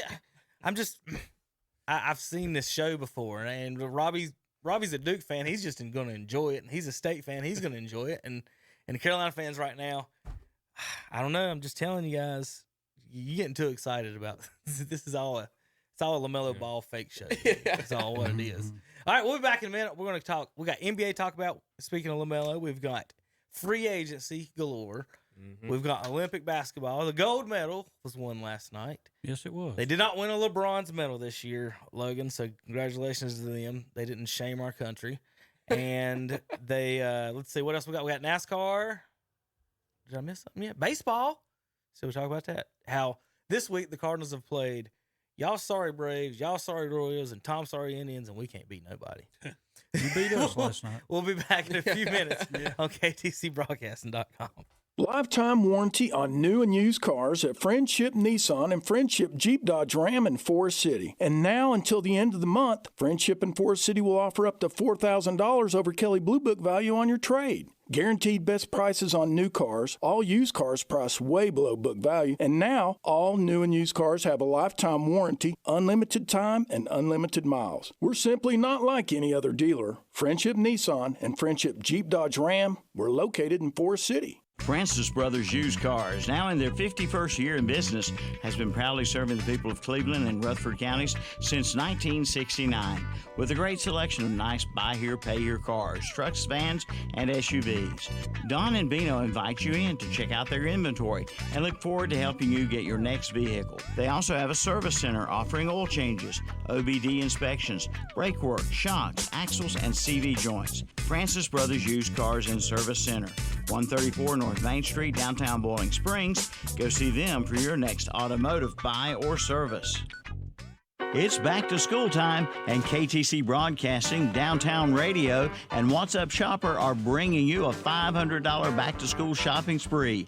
All you have to do is register at one of our participating sponsors. That includes Parker Farm Service on Bessie Drive in Lincoln, Shelby Hardware, South Lafayette Street, Shelby, Hojo Power Sports on Grigg Street in Shelby, at the 3500 Grill, Highway 18 north of Shelby, at Gaston Used Auto Parts on Dogwood Street in Gastonia, at Iconic Motors of Shelby on West Dixon Boulevard, at Fins and Critters on East Dixon Boulevard, at Love's Fish Box on Shelby Road, Kings Mountain, at Flooring America on Slater Street in Kings Mountain, and at Butler's Automotive on King Street in Kings Mountain. The shopping spree will be given away Friday, August 27th. For a complete list of sponsors, go to whatsupshopper.com. You could be the winner of a $500 back-to-school shopping spree. The NASCAR Camping World Truck Series. Green flag goes in the air and we're racing at Knoxville Raceway. John Hunter Nemechek to the bottom of the racetrack. He will bypass Kyle Busch. The tough trucks take on dirt once again. Squeezing their way. Austin Hill to the inside of Tyler Ankrum, and they're still 3 wide off turn 2. It's the Corn Belt 150 presented by Premier Chevy Dealers. The Screwball Peanut Butter Whiskey 200 at the Glen, Saturday afternoon at 3:30 on Carolina Country WCSL, 92.3 FM, 1590 AM, and online at kdcbroadcasting.com. Now open, the all-new BMC Toner Solutions at 410 East Franklin Boulevard in Gastonia. The new BMC Toner Solutions can save you up to 50% off retail on your printer ink cartridges. Extra large inkjets just $14.99 for black and $16.99 for color. Just call 704-862-7333. They're open from 9 to 5 Monday through Thursday, 9 to 2 on Friday, and open every third Saturday from 9 to 2. The new BMC Toner Solutions, now open at 410 East Franklin Boulevard, Gastonia. Looking for a boat, RV, or farm equipment this summer? Carolina Federal can help with financing. Recreation loans are available for as low as 3.75% APR. Contact us today for more information by calling 704-435-0186 or online at carolinafcu.org, or stop by our branch located at 1200 East Church Street in Cherryville. At Carolina Federal Credit Union, we treat you like family because you are. Rates based on credit history. And we're back on Saturday Morning Sports Talk with Kevin and the gang. Chrysler, Dodge, Ram. Is that not right, JP? Yes, it is. Yes, right. 190 Oak Street Extension, Forest City, 828-919-3001. Friendship Nissan at 156 Oak Street Extension in Forest City, 828-245-1661. All right. Go get you a brand new car. We're talking basketball. And real quick, Logan, make sure you don't look at my laptop here. Okay. I got trivia for you and Robbie. This is great. Yeah, me and Tom get left out in left field when this happens. All right, who has now remember, today's athletes bigger, faster, stronger, right? Now, Hunter did a school report on this, and then we've pointed out is that the only difference between today's athlete and the one in 1977, you ready? Today's athlete in the NBA is actually 1 inch shorter and 10 pounds heavier. So the average NBA player right now, and one thing I noticed, Terry, last night in the gold medal game, and you know this, Draymond's a good defender. He's not a center. No, he's not. Bam Adebayo is not a center. No. We don't have any American 7-footers out there, and France almost exposed us for it. Yeah, they did. And then we've been trying to tell people this year, this three-point shooting ball, you condense the minutes, you actually call the right fouls and call traveling and all that. you still need the inside play, and we about got exposed last night because we didn't have a center. We don't have no 7-footers out there doing any defense. We have no shot blocking. It's like going to the park. It reminded me, Terry, of, you go to the park and like I've been on plenty of teams. We're just going to try to outshoot you and outrun you. Yeah. It's like Cherryville and East Lincoln. Once we get to the Final Four in basketball, and then everyone's bigger than you, now you're in trouble. Well, let me tell you this story. Michael Jordan was asked by a reporter. He said, what would happen if this year's Olympic team played the Dream Team? And Michael told him, he said, Dream Team probably beat them by 8 to 10 points. And the reporter said, really? It'd be that close? Michael said, yeah, but you got to realize most of us are about 60 now. Yeah. There you go. That's right. Well, as far as those teams go, there's nobody. Terry, is there anybody on today's team would you want guarding David Robinson? I know. There's nobody out there that can. There's no point even mentioning Jordan when I can say, is there anyone on that team that can guard David Robinson? And there isn't. Patrick Ewing's the backup on that center. There's no one can guard him. Elijah one was on Dream Team 2. He's on 2. Right. And there's nobody guard him, I'll period. take Dream Team 2 against this crowd. Obviously. It's just without the centers. And Shaq destroys them. This team didn't have a center. I don't know why they didn't set it up that way. They didn't have a single center, and I don't get it. JaVale McGee is not it. No, but when you're talking about this team, we also have to understand Anthony Davis didn't play. LeBron James didn't play. James Harden didn't play. Kyrie Irving didn't play. Donovan Mitchell didn't play. I mean, you can start naming guys who are the elite of the NBA. Here's what I who turn it down. Well, but there too, there you start looking at the list of guys that wasn't even invited. Why do you not invite a Zion Williamson? You start looking at your good young talent that wasn't even invited to participate. Who's making those choices? Well, I was looking at the centers last night. I was like, DeAndre Ayton should be out there probably. Just trying to figure. I was looking for American centers because the best ones are foreigners. We have a problem in America is that all of our 7-footers now want to shoot threes and be on the perimeter. And nobody. It used to be well the European 7-footers can shoot. Well, now that ours can, they don't even know how to play on the block anymore. And that's what's tough about it is that we don't have any. We had Miles Turner, I think, DeAndre Ayton. Can you think of any more, Terry? American 7-footers? Steven Adams from Australia. They should have took Mason New Zealand. The Hornets just got him. They should have took Mason. Godly. Let's march. How the mighty have fallen. We go from Shaq, David Robinson, Lordy. Elijah One, Mason Plumlee, and JaVale McGee are starting centers tonight in the gold medal match.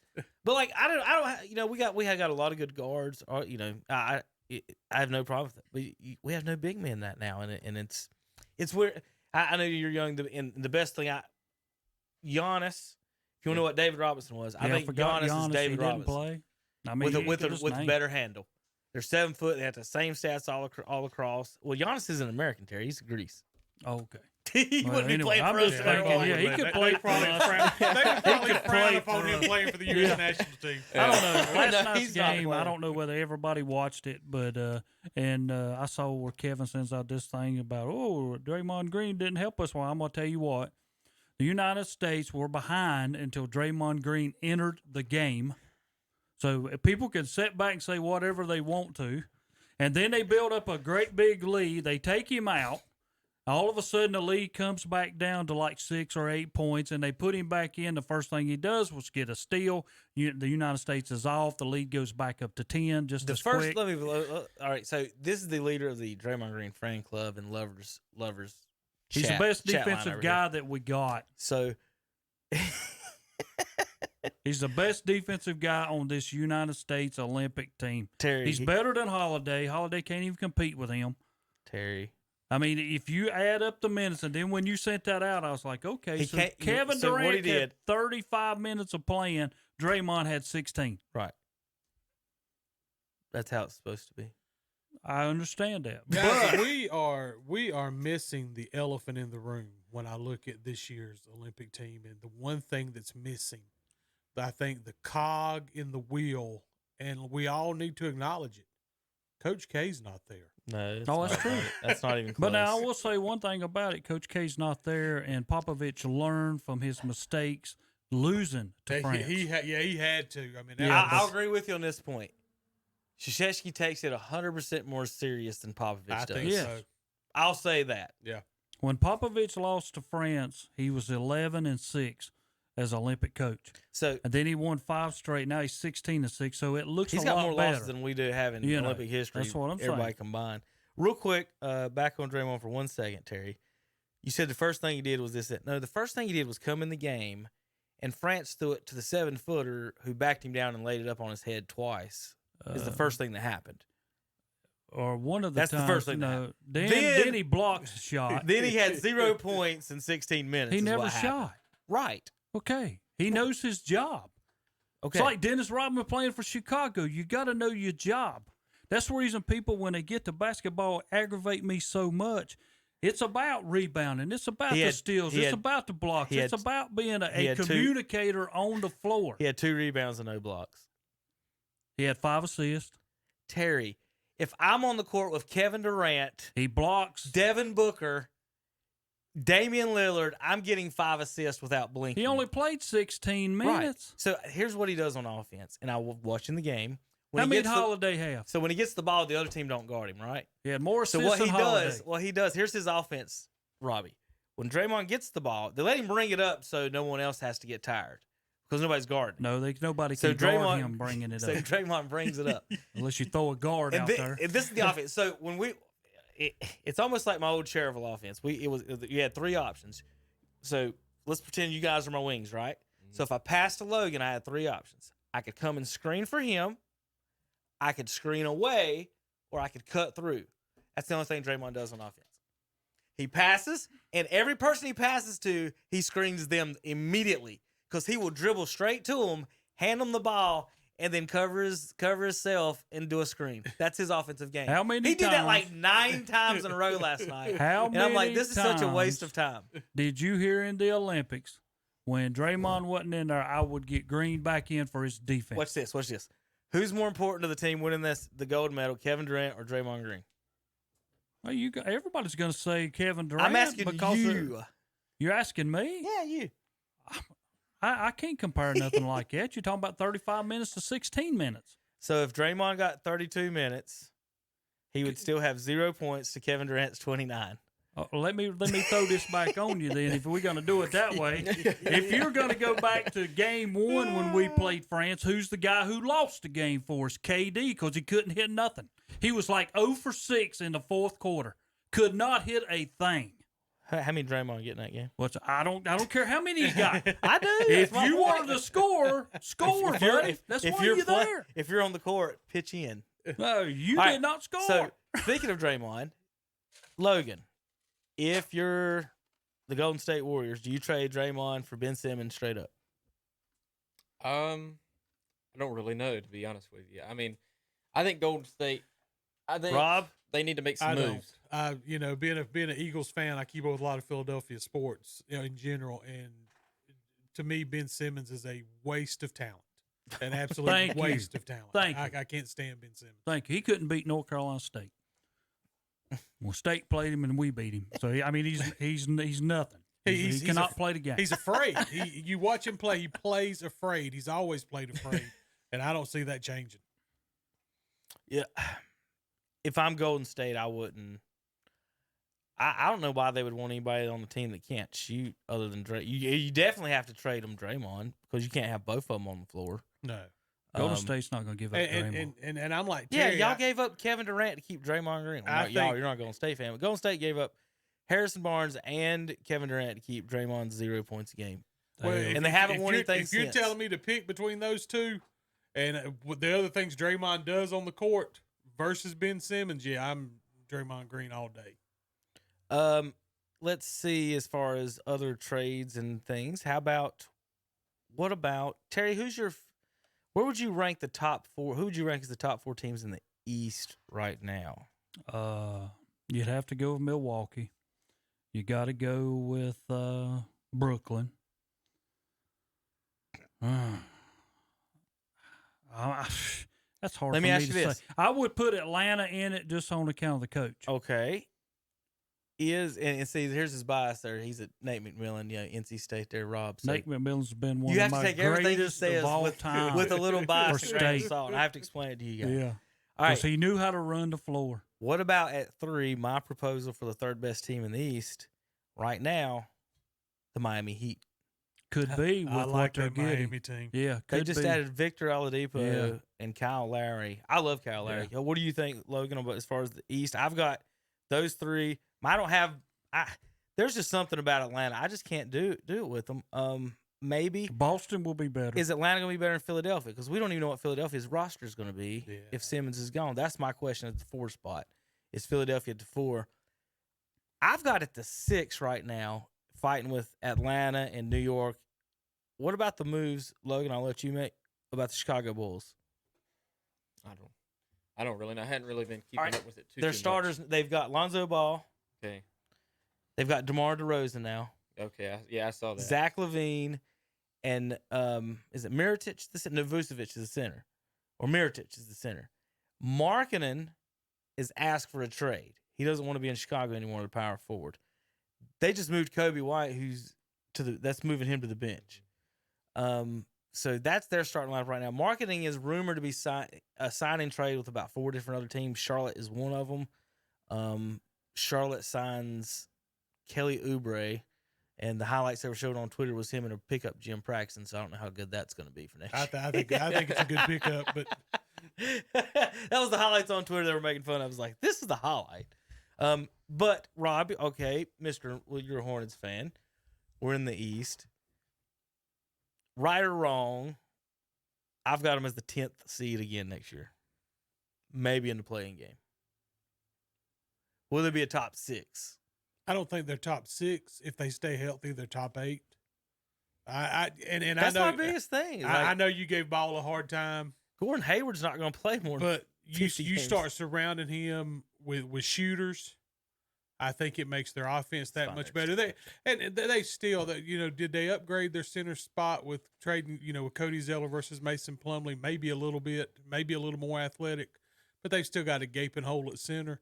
But I still think like you say, health-wise, Gordon Hayward staying healthy, they're a top 8 team in the East. If not, then they're, like you said, they're back down playing in that play-in game. I agree if they're healthy. Starters, LaMelo Ball, Terry Rozier, Gordon Hayward, P.J. Washington, and Mason Plumlee. This year we were the, 9 or 10? Mm-hmm.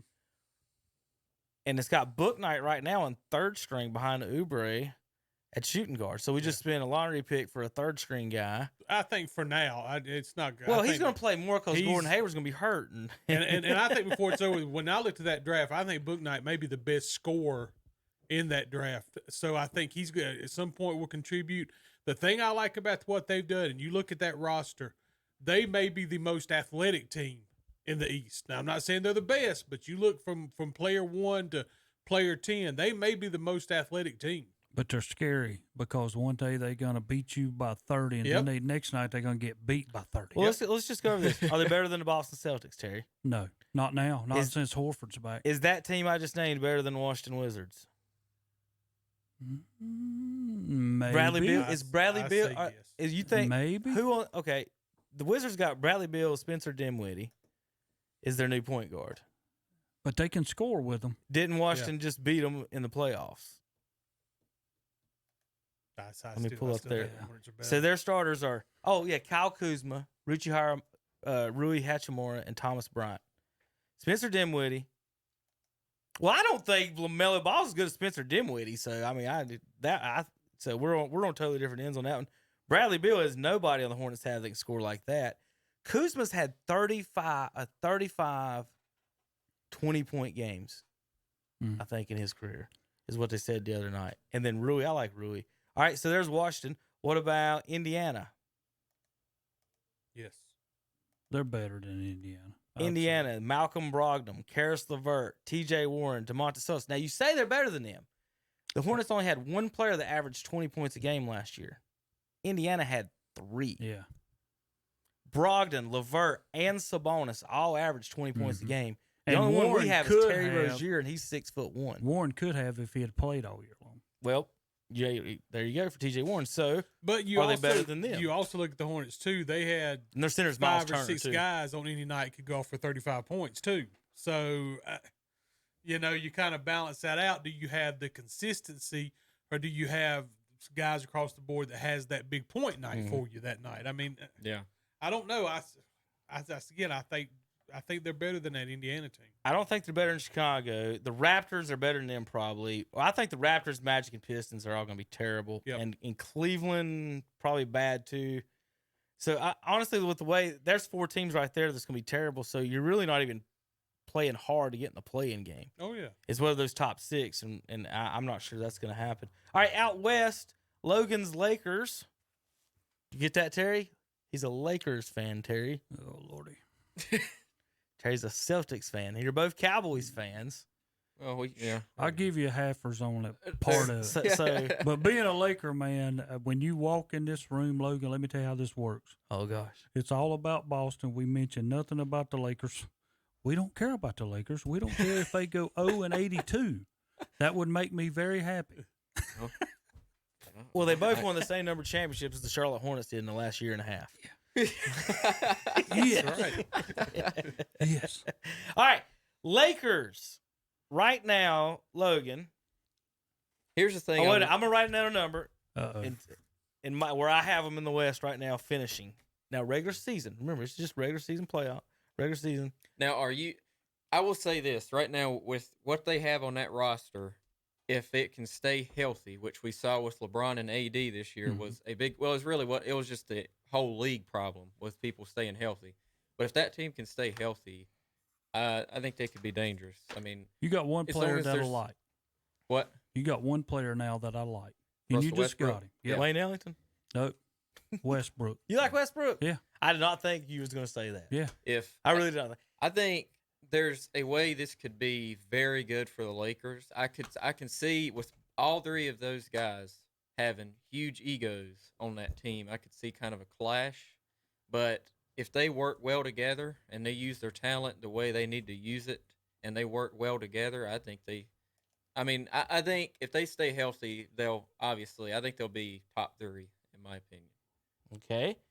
I wrote down 5th. You think 5th? So are you saying that because of the injury concern, or you just think that's how they're going to be based on I think that talent? both. Right. I So agree with Andrew. Because if you've had Davis this past year and you've had LeBron, Yeah. with the games that they have missed, somehow along the line, don't get me wrong, I think Anthony Davis can come back from his, but LeBron is starting to get older. Yeah. And once you start getting injured, it becomes every year, Yeah. and that's scary.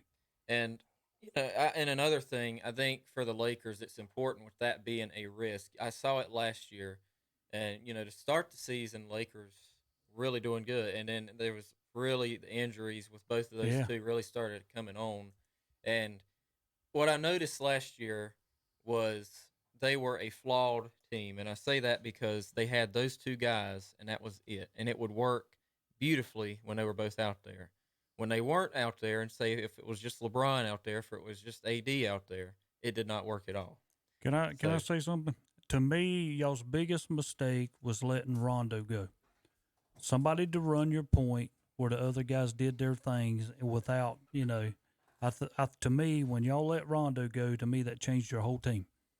You got to have a point guard. Now, you've got another one. You've got Westbrook, but now he's more of a scorer than he is giving the ball to LeBron or giving it to Davis. Yeah. But now he also is a triple threat every night. And with those 2 guys out there, I can see this guy. And then I hate to say this in a bad way, I can see Westbrook. Well, I don't know what the total in NBA history for assist in one game is. I can see him almost having that this coming year. well, I could also see Westbrook or LeBron boxing each other out, trying to get their 10th rebound for a triple-double. That's what I mean, there What do you could think, be- Robbie? there You could see very Westbrook well boxing be- LeBron out? Because you got to remember how he plays. And this is why I think you guys, the regular season is going to be Westbrook's. Yeah. Because LeBron and Anthony Davis are going to take 25 games off. They're gonna rest and they'll and start do, off. not even being hurt. They're going to take 20 games off just not doing anything. And Westbrook's going to lead that in the regular season. You're getting the playoffs. Now, the key is obviously the playoffs. What are you going to do in the half court? Because if you don't put the other 2 guys as straight snipers, you've got LeBron, you've got Westbrook and AD. Now that's Terry, and guarding old school pick and roll. But if you're Golden State, you're going to let LeBron and Westbrook have all the dunks they want. You're going to sit out there and outshoot them. Yeah. How are the Lakers going to be able to beat Golden State if Klay's healthy is my point. Wiggins can guard one of those two. And then I'm pulling up a picture. And one of the points was about Westbrook is what they did. And this is how the Lakers guarded Westbrook. Now, this is LeBron guarding Westbrook. You ready for this? Oh, there we go. Look at that, Robbie, on the screen. Yeah, you let him shoot from three. He's not a great three-point shooter. So the Lakers right now by this, right there, is what I'm getting at. You were telling other teams how to guard your point guard. Yeah. Now, when the other teams do that, that means every time Anthony Davis gets the ball now, he's getting double-teamed. Every single time, because you don't mind a kick out to LeBron. You don't mind a kick out to Westbrook because there's a big chance they might not hit three. Now, then here's the thing, Terry. If Westbrook or LeBron drives to the basket, they shoot 66% from the free throw line. So you can't shoot threes, and the free throws has always been the killer thing. That's what keeps Shaq from being the best center ever. I think that's a huge part of what keeps LeBron from winning his championships is the free throw stuff, and his inability or his reluctance to. And Robbie, you grew up seeing it. Jordan didn't drive to the paint to kick it to somebody. And that's part of LeBron's games. I'm going to drive it and draw the defense. And if you're a defender, that's what I want you to do. Exactly Please, God, kick it to Mike Miller in the corner. I don't want you dunking on us. But this right here worries me. It really does, because teams are going to look at that and be like, well, that's how we're going to guard them. We ain't even going to look at them. And I don't know. You're going to be hell to keep up with in the regular season, and in the front fast break situations. You can't do nothing about stopping those trains.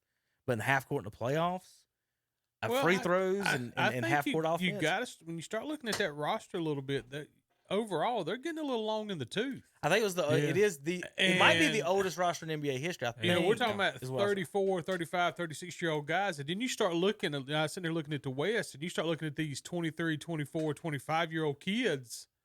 Are the Lakers, are they going to be better than the Utah Jazz? Nobody's backing down. That's it. The problem, though, to me, what about a healthy Denver Nuggets? Is the older you are, I beat you with what I know. Oh, yeah, experience is big, but it's a certain, thing, kind of like you said earlier, I worry about with LeBron. AD, he's not as old as, but they're both experienced, we'll say that, and they both had a very long year last year as far as with injuries and just in a constant battle. I saw it in the last playoff game. AD tried to get out there. He couldn't do it. He tried to play for a couple minutes, and as soon as he went up for a shot or two, you could start seeing him grabbing his leg down there, and then he was done. So that's my main concern going into the season for the Lakers is, can they stay healthy? They couldn't last year. Well, I'm glad Logan, you brought that up. In fact, the last two championships have been won by the most healthy team. Yeah. Well, this last Lakers, y'all had no problems in the bubble as far as that goes, and then Milwaukee didn't lose anybody. Yeah, that was everybody else lost somebody. Everybody. You look at this last season, it was like, who's not going to get hurt? Giannis was the first star Paul had to play. Think about it in the playoffs. Everybody they played against and beat lost their star. Yeah. Jamal Murray was out for the Nuggets. Harden's out, or Kyrie. Who knows? Kyrie's, you never know when he's playing, where he's at, when he's playing, what he's doing. But anyway, out west, I think the Nuggets are going to be good. Phoenix, Booker, I love Devin Booker. Oh, my God. Utah will be good and healthy. Yeah. This is where I do not like how the NBA is. So many teams make the playoffs. When they come in each year, Brooklyn, the Lakers, I'm Boston. saying the Hornets could have the 10th best record. That's what I'm saying. And those teams like that don't Hornets care. fans like, they we're just gonna make be good. 500, a little above 500. We're going to be picking 10th again next year. 50 and 32, we know we in for sure. Right. Yeah. Well, Dallas, how about this real quick while we're talking about before we get off here? How about Luka Doncic, Terry? Not only did he lead Slovenia to their first ever Olympic victory, he took them to the semifinals. Sure did.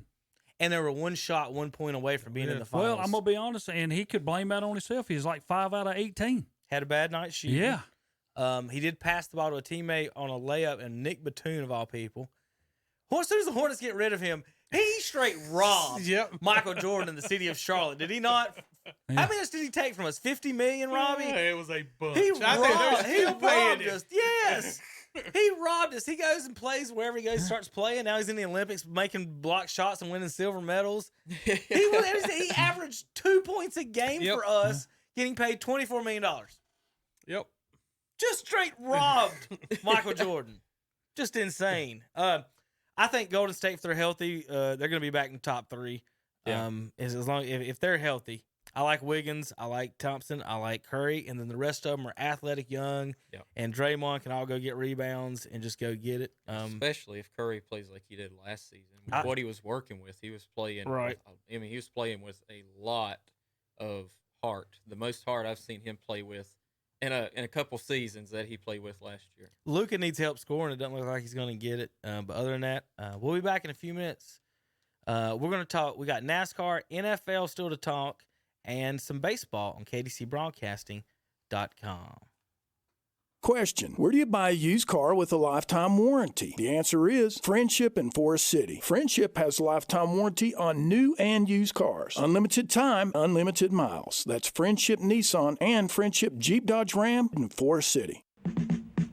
Come join our family this Saturday, August 7th for the big Customer Appreciation Day at Carter Chevrolet in Shelby. It's their way to show you how they appreciate your business, locally and family owned and operated. They want you to be a part of their family. And join the boss as we broadcast live from 10 a.m. till 2 p.m. We'll have free DQ hot dogs, chips, and soft drinks. Plus, you can register to win some great prizes, including free meals, free rounds of golf, Boss t-shirts, and free tickets to the American Legion Baseball World Series. And check out some of the great deals from Carter Chevrolet with 0% financing for 72 months on select vehicles. So come join the fun, food, fun, and fellowship this Saturday, August 7th, 10 a.m. to 2 p.m. for the big Customer Appreciation Day at Carter Chevrolet, 200 West Dixon Boulevard in Shelby, online at carterchevyofshelby.com.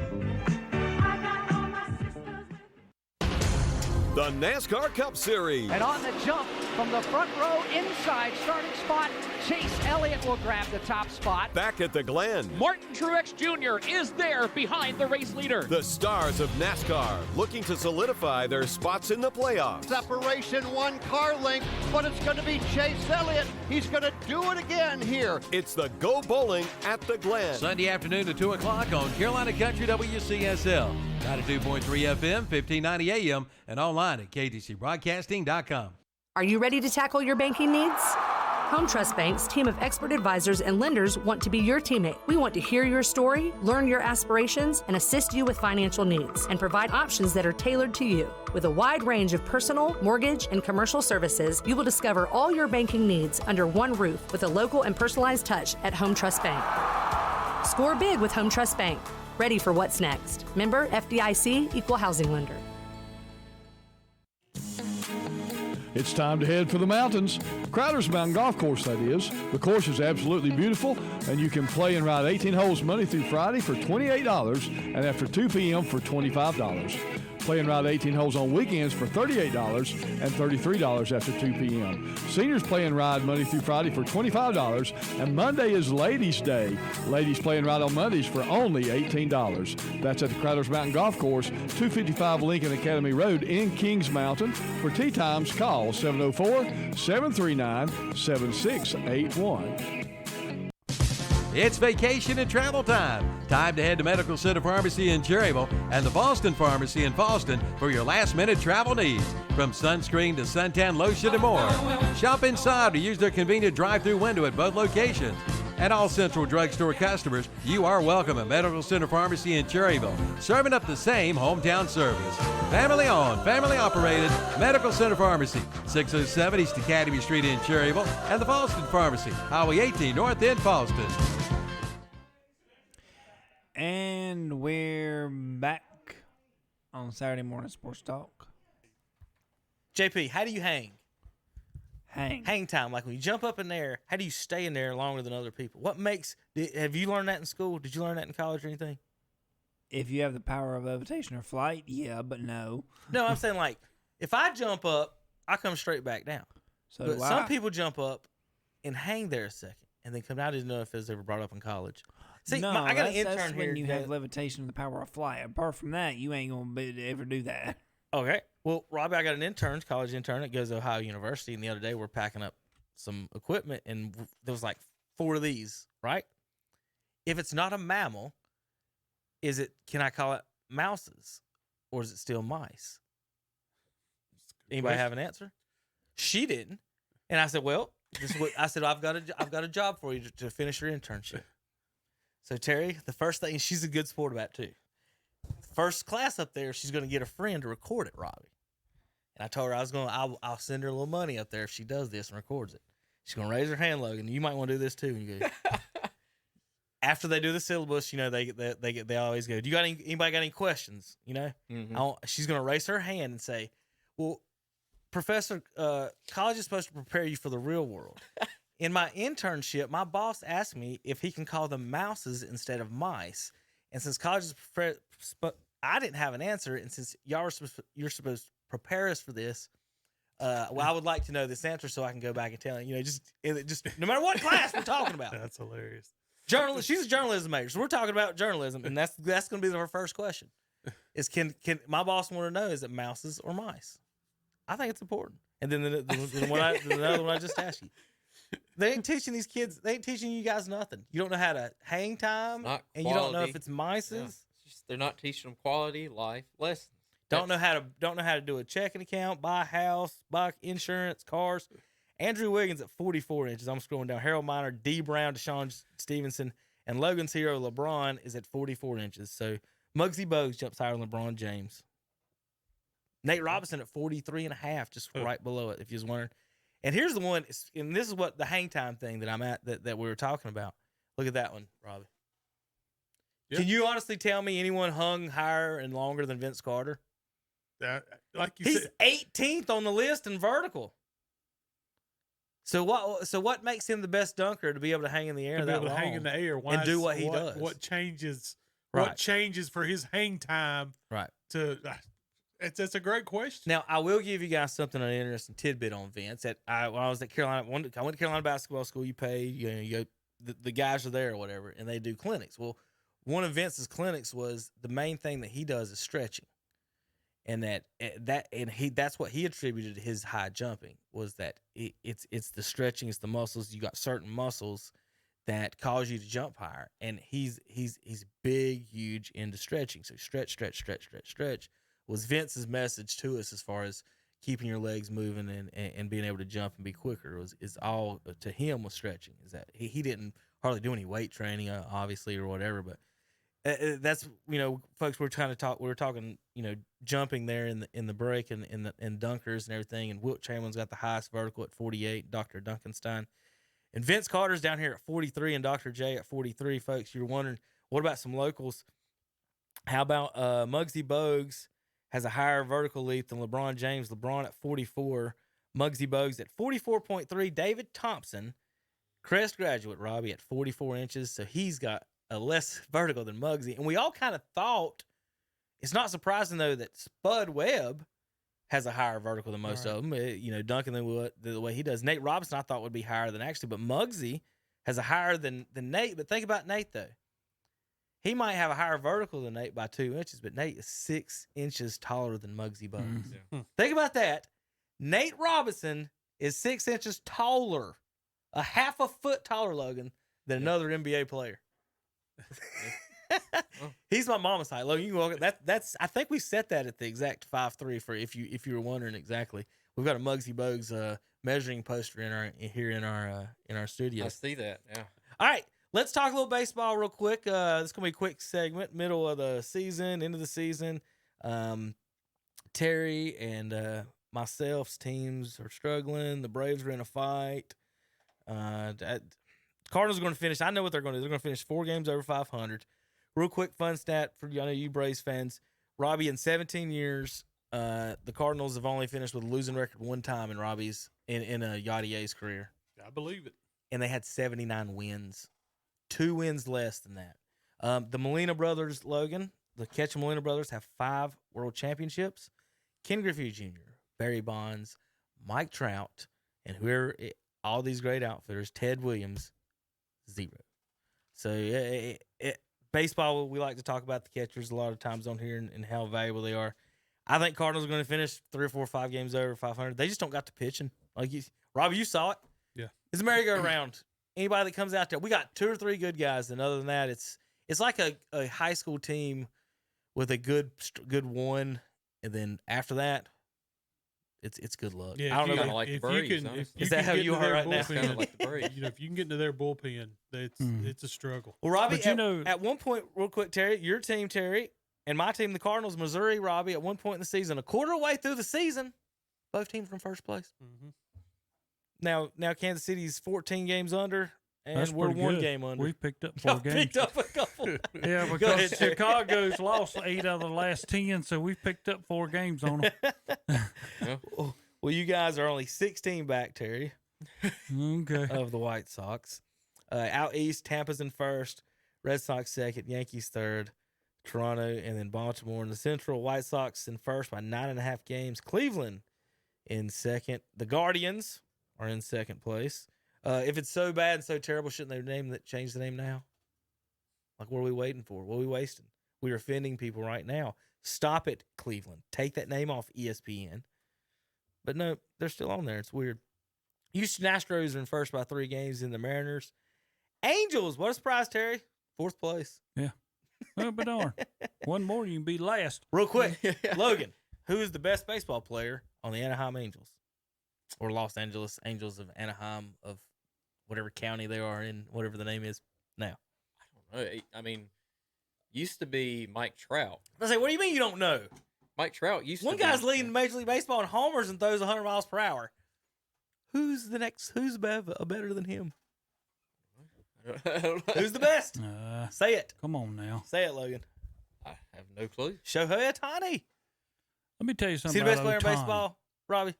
Well, when you take the total package, I mean, how could he not be? Thank you. What? I mean, look, if I got a guy that I could bat cleanup and also put him out there as my opening day starter, he don't have 5 home runs. He's got the most. We're talking high school level domination. The there. other day, he pitched and won, and it shows on the thing, Ohtani Dagan does this, he wins another game, and I'm like, okay, good. Struck out 6 people, and I'm like, okay, that's what we do every day.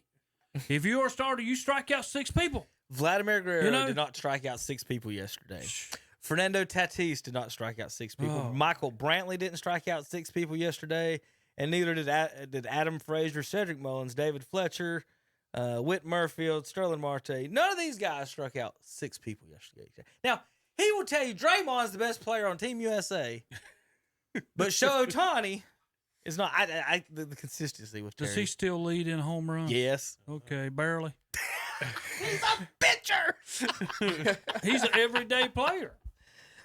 Which one is he, Terry? Tell me. He's the best baseball player in baseball is what he is. Just on account of other teams do not elect for their pitchers to be part of the lineup. It's not my problem. Terry, the Braves are hiding a guy with 37 homers in the bullpen. Hey, Max Fried, baby. Put Max up there to pinch hit double last night. See? 37. He's got 37 homers. Give Terry him an acts like opportunity. they're hiding him in the bullpen down in Atlanta. We ain't hiding anything in our bullpen. Everything's in It's our all bullpen. fastballs. Yeah. Don't get me wrong, I like him. I do like him. I like how he does. I like how he plays the This game. should be the best and greatest story baseball has had since the steroid era. I'm going to tell you something I did It should find be. out, Since though. this 98, this should be the best story. And, and I don't know where you saw it, Rob, but Bryce Harper led off this year with 14 home runs, the most in Philadelphia history with not a soul on base. Mm-hmm. Awesome. I was like, is that nowhere? Last night was the 2nd home run that he's hit with somebody on base all year. Yep. That's Wow. amazing to me. Wow. That is. I like that stat, Terry. Good stat. See if I got some more stats. I got a Brave stats for you guys. I know y'all don't want this one. You've probably heard it. Longest stretch of 2-game streak, wins, losses, win-loss, win-loss, win-loss, win-loss. Y'all know y'all did that? Yeah. Well, like 17 straight games or something. Yeah, it's the most ever. It was 16 before that. Phillies, Dodgers, and Rockies, 74, 81, and 2010. So Yeah, you guys, We have setting a on a Braves team. Yeah, we have broke a record. I wish I saw the stat. I read an article. I don't remember what the number was. But they talked about the odds of flipping a coin and going And head doing and tails that. back and forth. It said the odds are so astronomical that it could happen. Yes. Just be careful. Your Braves will win that division. I hope Well, so. I'm gonna tell you what. Could you imagine being a Mets fan? You had a chance to bury that division. Oh, yeah. And now you've let the Braves and the Phillies both right you let back them into all it. back in it. Golly, what are y'all doing over there? Y'all are getting bad enough. We might sneak in a wild card. No, we won't. The West is too good. Dang it. Yeah, y'all are West bad is over gonna there. keep a lot of If you want teams to make out. an NFL comparison to baseball, Is the look at Giants still look in at the first? East, MLB East, and it's and it's just like the NFC least in the NFL. Well, we're going to talk about that in just a few moments. Yeah. Any other baseball notes, guys? Before we get out here, we still got 2 more sports to get into. Good. How about being the Padres? You got 62 wins and you're 7.5 games out of first. You're third place. Still in the playoffs. Third place. All right, we'll be back in a few minutes. JP on KTC Broadcasting.com. Okay, class, listen up. Do not buy a car without a warranty. Just don't do it. At Friendship Nissan and Friendship Jeep Dodge Ram in Forest City, we have lifetime warranty on new and used cars. That's right, lifetime warranty on new and used cars. Unlimited time, unlimited miles. And through the end of this month, we're offering up to $4,000 over Kelly Blue Book value on your trade. So one more time, Friendship Nissan and Friendship Jeep Dodge Ram has lifetime warranty on new and used cars, and you'll find us in Forest City. Your 2021 Atlanta Braves are ready to defend their division crown and take Atlanta baseball fans on another fun ride. And it's hit in the air to right field and deep. Conforto going back at the wall. It's gone! Marcell Ozuna to the opposite field has tied the game in the ninth. Braves baseball back again on the Boss in Carolina Country. WHS Shelby, WLON Lincoln, and WCSL Cherryville, Gastonia. Your local train comfort specialist, Roland Black Heating and Cooling, has been serving Gaston County with quality-built train heating and air conditioning systems for over 45 years. Hurry and call today to check out the great deals on train systems offered by Roland Black Heating and Cooling. Whether it's commercial or residential, Train is there for you. Ask about your new, super efficient Train XV20i today. Call Roland Black for all the details, 704-865-1375, or go online at rolandblack.com and request an appointment. Again, call 704-865-1375. Roland Black Heating and Cooling, 501 East Franklin Boulevard in Gastonia. Remember, it's hard to stop a train. Now you can get more for your trade-in at Classic Volkswagen of Gastonia. Now get up to 120% value on your trade-in. Get the most ever for your trade. And check out the great deals, including the 2021 Volkswagen Jetta. Lease it for $220 per month or buy it for 0% APR financing for 60 months. Trade in now for the best deal ever at Classic Volkswagen of Gastonia, 4417 Wilkinson Boulevard in Gastonia. Online at classicvwgastonia.com. Don't miss the Golf Shop Radio Show this Wednesday from 11 to 12, presented by GolfKnickers.com, the leader in traditional golf apparel. Mark Greenheld and Matt Blanchard go from tee to green and everything in between. Welcome to the Golf Shop. Wednesday mornings at 11 o'clock on Carolina Country, WCSL, 92.3 FM, 1590 AM, and online at ktcbroadcasting.com. Thanks for help bringing the economy back, one local purchase at a time. Kind of uplifts you and you feel better. It's the greatest comeback of all time. Shop local with whatsupshopper.com, Carolina Country, and the Boss. And we're back on KTC Broadcasting with Kevin and the guys. They're talking. What? JP, Hey. would you like an ostrich? No. Would you ride one? Do you know No. you can ride an ostrich? Man, I'd give $10 to see that, JP. If I was sitting here and saw you go riding by the window on the back of an ostrich, man. Think about that. I want an ostrich. I really do. I want an ostrich. I think that's funny. All right, NFL time. Stat of the day. I got one for you guys. Most yards rushing per rush in the fourth quarter last year. Okay, you follow me? Running backs running most rush yards per rush in the fourth quarter. Got a guess on who it was? I'll give you quick guesses. Just give me one name real quick. This isn't that. I don't even know. It wouldn't. I know. Terry, Robbie, just name a name. Derrick Henry. He's number 2. 6.6 yards a carry in the fourth quarter. Aaron Jones is number 3 at 6.0. Because I figured somebody the first thing was saying Derrick Henry. That's why I asked. That was the running team. The number 1 rusher in the fourth quarter per carry last year. Quarterback? No. Oh, it's a wonder. And it's who I think is the best running back in the NFL. Nick Chubb. Yeah. And wait a minute. Listen to this average, y'all. Did you hear what I said about Henry? 6.6? Mm-hmm. 10.03 yards per carry. How many carries did he have then? A lot. That's Nick Chubb. It says minimum 30 rushes last season for that. Most running backs that's the most by any running back in the last 30 years is Nick Chubb with 10 yards per rush in the fourth quarter. That's really especially in today's NFL. That's crazy. That's even That's more. impressive. Yeah. One thing that I like him, but he's just with the wrong team. Yeah, there you go, Terry. One thing about Chubb, see if you remember him. Does he not remind you? And this is me being young in my head, and I could be wrong, Terry. Does Chubb not remind you a lot of Herschel Walker and Bo Jackson? Yes. Yeah, that's good. Mm-hmm.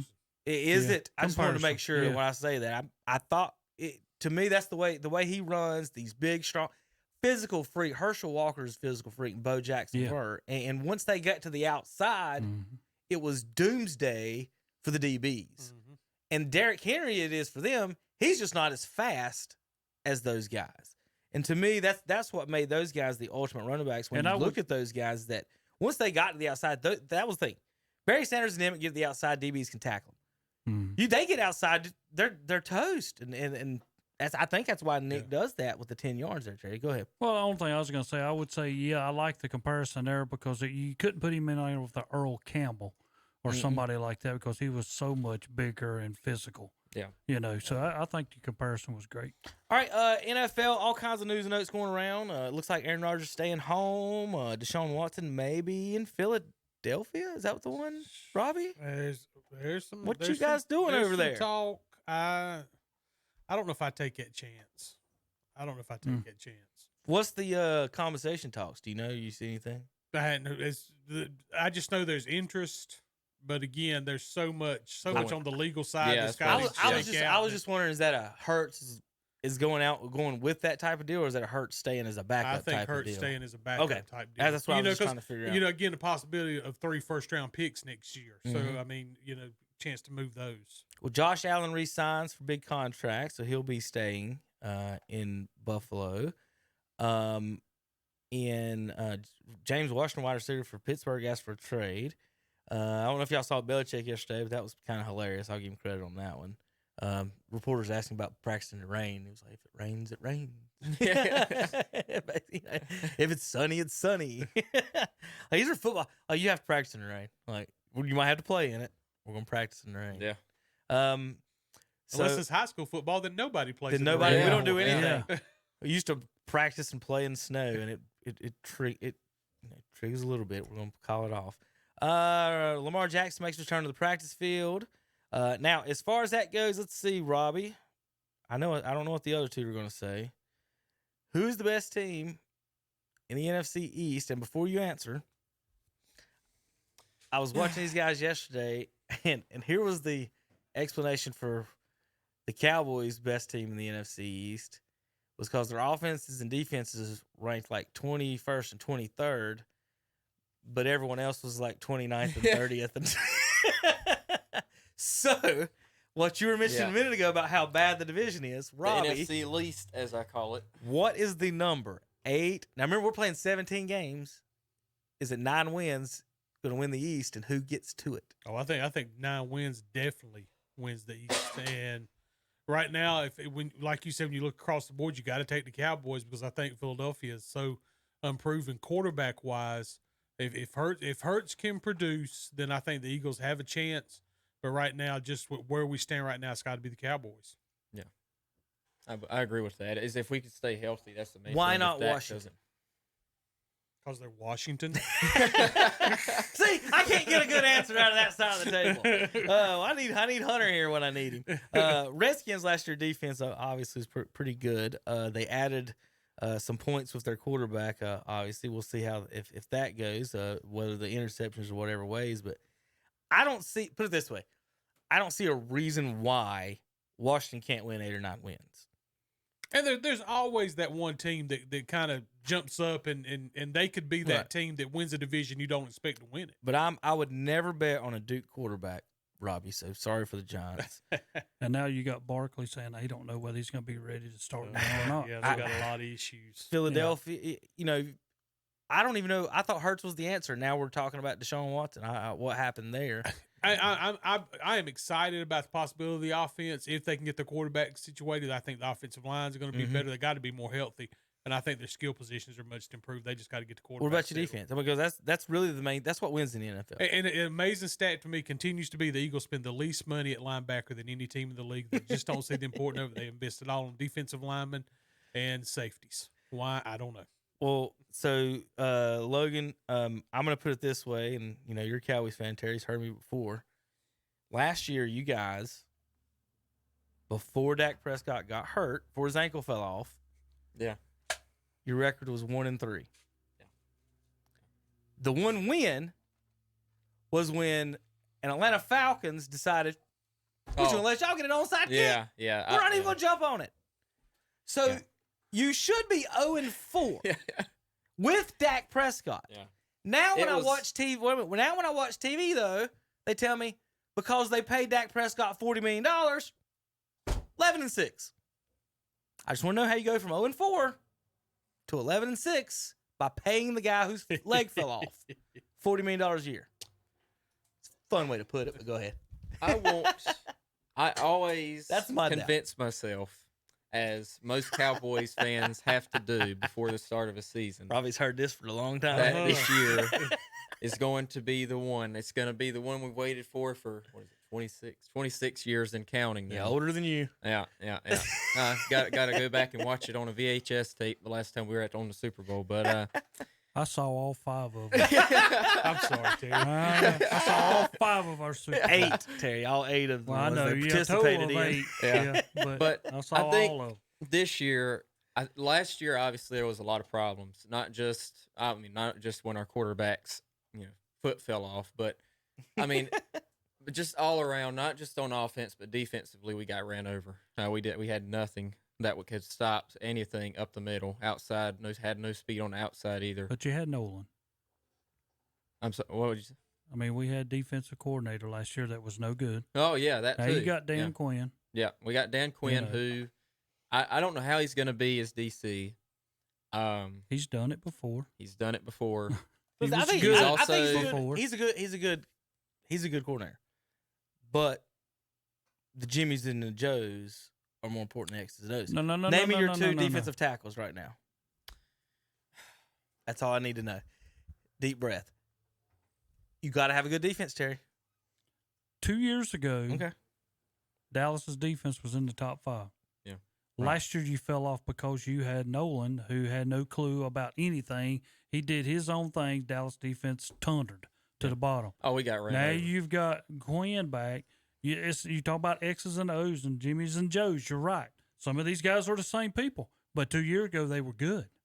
So you're not going to fall that far off if this guy puts in the right plays, and he will, because he has been defensive coordinator before, and he's been a great defensive coordinator. I think these guys will step up. Dallas will be, and this is me, in your top 15 in defense. I want to say top 12, but I'm going top 15, and that's a big jump from 29th to 15th. Yeah, and I think it's doable, and I think also, last year it was mainly, defense just got run over, but there was, I think Tell this you year wrong, they were 28th. I think this year we're going to be I think we'd be a little bit more consistent on offense too. Washington was 4th in defense last year. Well, that was all they had. The Giants were 9th. Yeah. Philadelphia 20th, and Dallas 28th. So again, your quarterback's leg fell off. You're 28th in defense, and you paid him $40 million, and you can't name your defensive tackles, and you're going 11-6. I'm just saying I doubt it. I'm not saying you're wrong, but Washington. I always pick the defenses, and here's why. And Terry knows my stat: 50 of 55 Super Bowls has been won by a top 12 defense. Oh, yeah, you got to have a solid defense. The only 5 that haven't, I think it was two Mannings, a Drew Brees, and I think the Rodgers, and I can't remember the other one. but this is the only ones. Yeah. So it's 50 of 55 top 12 defense, and look, you might win the division. That was the question. Now, with that said, let's skip over. Let's get out of the East real quick. Panthers. This Panthers network, where are we setting at? Where are they going to finish? Where are they going to end up? They improved their defense last year from 29th to 20th by drafting 7 defensive players. They've got Sam Darnold instead of Teddy Bridgewater. McCaffrey supposedly healthy. Where are they going to go in that division? Logan. I think they will end up. I think they can either be. I don't think they're going to be able to beat the Bucks. I think the Bucks are going to be right on a path. I think Bucks, if anything, have just gotten better, and they've gotten more, used to each other. So I think Bucks are going to somewhat easily win that division unless something really goes wrong. I think the Panthers. I don't know. I'll be interested to see how New Orleans is with what they're going to do now post Drew Brees. Still got a good defense. They do have a good defense, and they still have some key players on offense. Still have, I believe, Michael Thomas. So, I mean, I don't know. I think there's a play possibly for the Panthers to maybe kind of fight it out for either second and third with the Saints. What you reckon? Let's see. I got them 5 and 12. I got them 7 and 10. Yeah.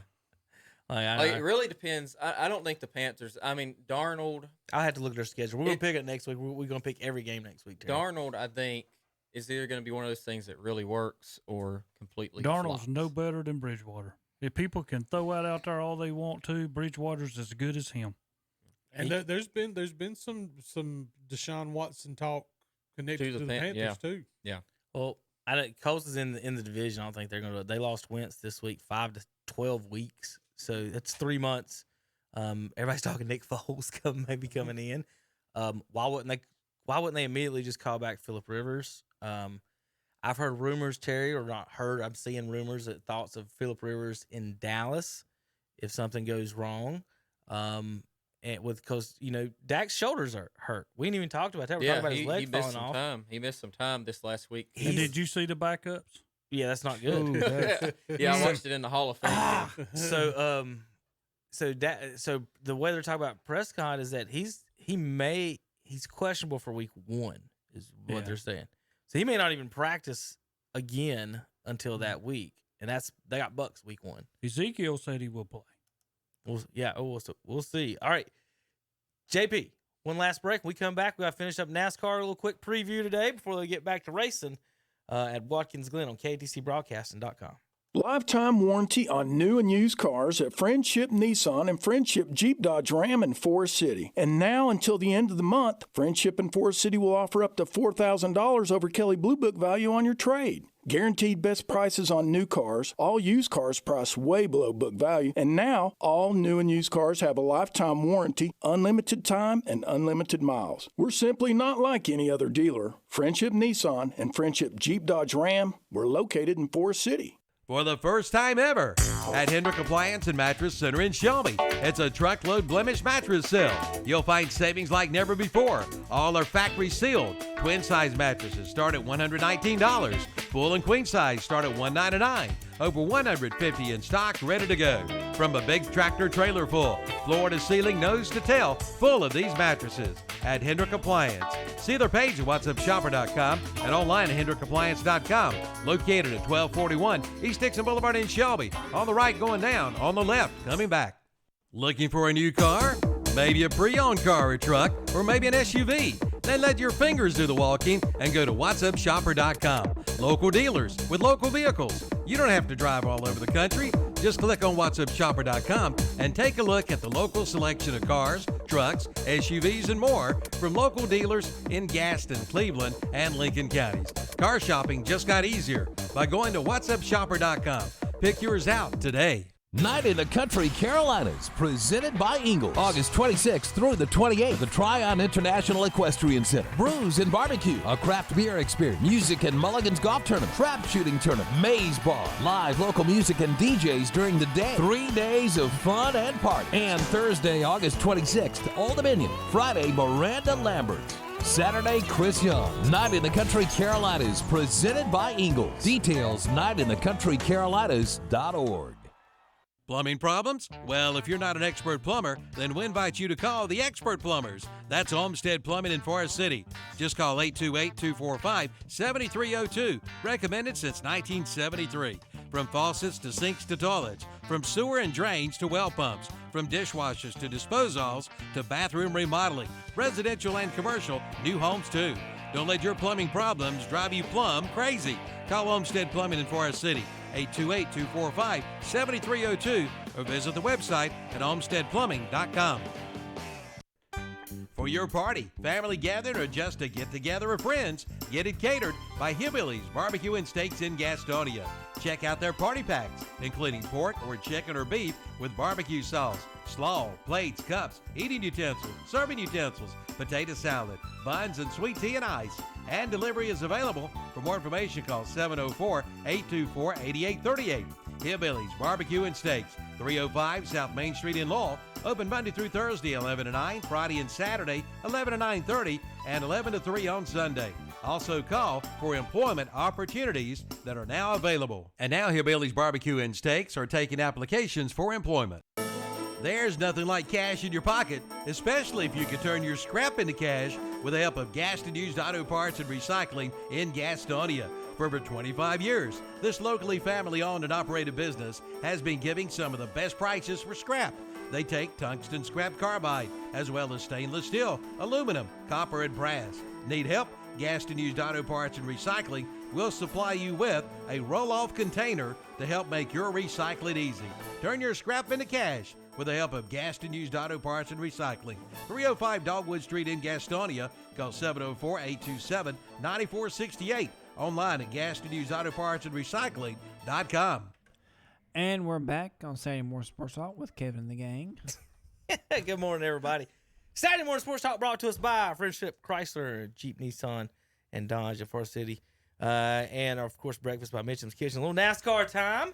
Run a little behind, but we'll get it all squeezed in. This week they are at Watkins Glen. Let me give you some information. Finally. It's been a break for the Olympics because, they were competing in the Olympics. Why we need information? Hey, can you believe you had a 2-week break off because of TV, Yeah. not because of any other reason? Yeah. But the drivers liked it. I've seen a ton of everybody liking the couple weeks off. Of course, it's one of the most grueling seasons in all the sports. First road course in Watkins Glen was crafted by Cornell University law student via public roads in 1948. The course we know today was constructed in 56 and opened in 57. First major event in NASCAR was in 1964. Buck Baker won it. The inner loop was added to the course backstretch in 92, lengthening it to 2.4 and 5 miles. So there's some quick info. Rules package this week. Low downforce, high horsepower this week at Watkins Glen. As all road courses, 750 horsepower this week. You guys were mentioning that a little earlier as far as, and people,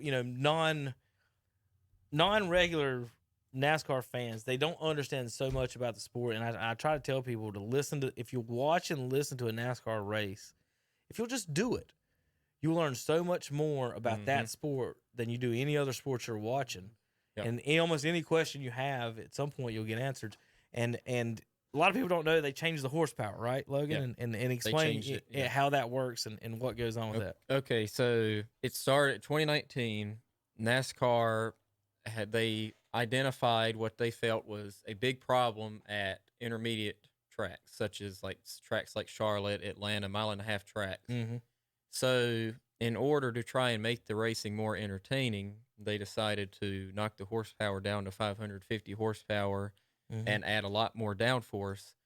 What in theory was it kind of like they were trying to make it almost a stricter type play? Well, yeah, getting closer. What it was more so, I've said the best way I can summarize it is with this package, it's the entertainment package. It's not about competition. It's not about anything. It's about strictly trying to make it entertaining, which I'm not big on because I care more about the competition aspect. But anyway, they changed that, but they don't use it everywhere. They just use that 550 package at intermediate tracks. There's tracks such as like short tracks and road courses use the normal 750 horsepower low downforce package, now, which puts that much more into the driver's Now, hand. Terry likes restrictor plate racing. I would be one that would say I wish they would just open it up and let you go as fast as you can at Talladega. I think that would be. It'd be fun to watch until until somebody.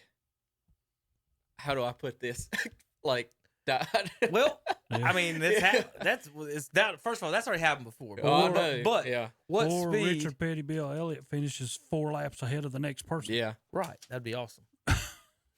That's what Bill always said. If you're man enough to keep your foot in it, right, and that's what. It's just weird to me that you put a governor on a car, on a race car or whatever. I think the good package they had was back in 2014. The problem NASCAR doesn't understand, they keep trying to make this car more entertaining with the package they have now. They keep chasing it.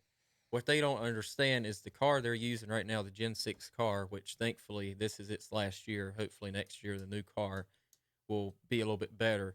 These cars were designed to be the fastest cars ever put out on a racetrack as far as stock car racing. And for the first 2 years, 2013 and 2014, they were breaking records everywhere they went just about. Then they started slowing them down, and they didn't race right.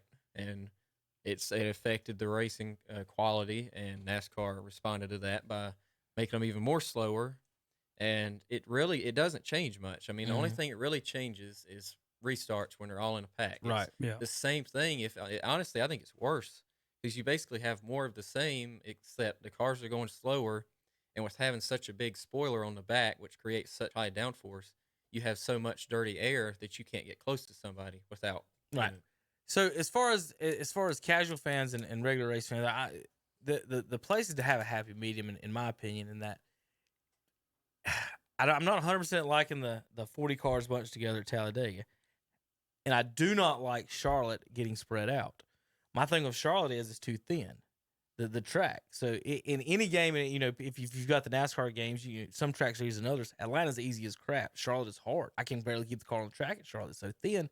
So I think in what you're alluding to, what NASCAR's trying to do, you need more passing and competitive racing in the fact where if I turn it on, I don't want to see like Terry, even though what y'all just said a minute ago about the 4 laps ahead.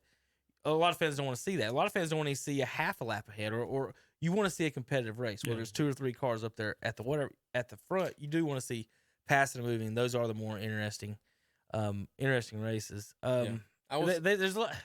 It's tough for them to find. Hey, I'm gonna put one car out there, and we're gonna road track. Yeah. Then we're gonna go to Talladega and restrictors. Well, my thing is that whatever package you're gonna have, whatever you want to set down as being what you want to do, okay, set it.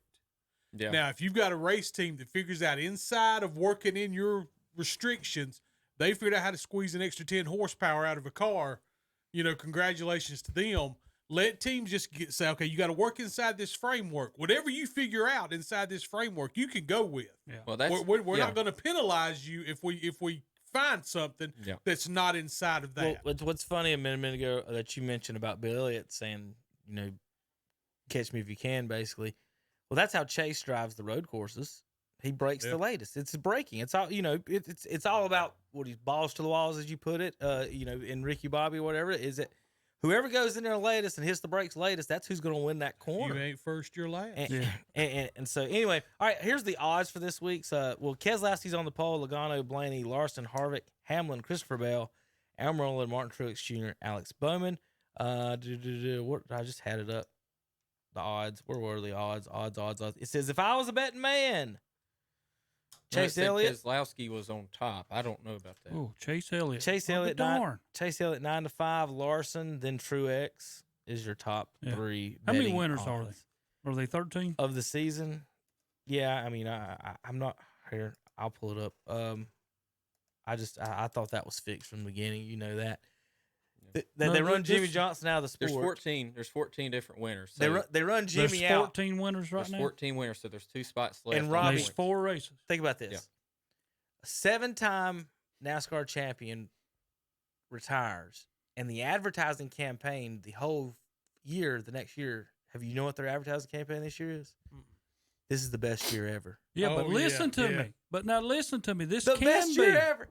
The reason I say this is look at it. If there's 14 winners, it's been a very and you got 4 what races I'm saying, left. It was fixed this way is what I'm just saying though. You have one more winner, and we go to Daytona the one that means the most. And Denny Hamlin's on that bubble of leading this thing with the most points all year long, and all of a sudden he can be dropped out of it if he does not win it. Harvick and Hamlin, they still. I mean, I don't think Harvick has won yet, unless he. I mean, I don't believe. Would that not be the greatest thing in the world? No Hamlin, no Harvick. So they're what, 15th? Harvick 15th, is 16th. 15th. Yeah, 15th and 16th. So whatchamacallit's a little bit higher because of that. Hamlin's actually 4th in points. Yeah, but if he don't win one, yeah, it doesn't put them in order one side. Well, it does. It's Hamlin and Harvick, but it doesn't give me I got to count them. Yeah, there should be a spot on there where it like puts it in the playoff standings. I mean, there's regular season points, and then there's the playoff standings because all your winners are out front of everybody else. Yeah. But what I was saying, I think it was fixed this way in a weird type way. We're getting a new car next year. They ain't got nothing to lose. It's the best year ever. Is the best year ever. 7-time champion quit, and we're getting rid of the car because it don't work. But this is the best year ever, Robbie. We're gonna have 14 different winners. That's great. It's not fixed at all. Let's get to the last race, and number 26, and Denny Hamlin and Harvick are sitting there outside if they don't win. Yeah, all right, folks. I want to thank Robbie Ruppe and Logan Baker for coming in this weekend. Hey, right, quick. Go ahead. Mention the Olympics. If you've not seen it, go check out Gable Stevenson and his gold medal wrestling win. Scored 3 points in 13 seconds to win the gold. It was an incredible effort by that man.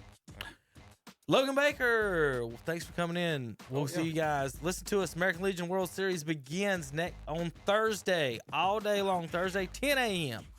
1, 4, and 7. We'll have 2 games on Friday, 3 on Saturday and Sunday, 2 on next Monday, and 1 the following Tuesday for the championship. Thank Logan. Thank Terry. Thank Robbie. Thank JP for showing up today. Wave bye, JP. Good to see you. Good to have a good weekend, everybody. KTCBroadcasting.com.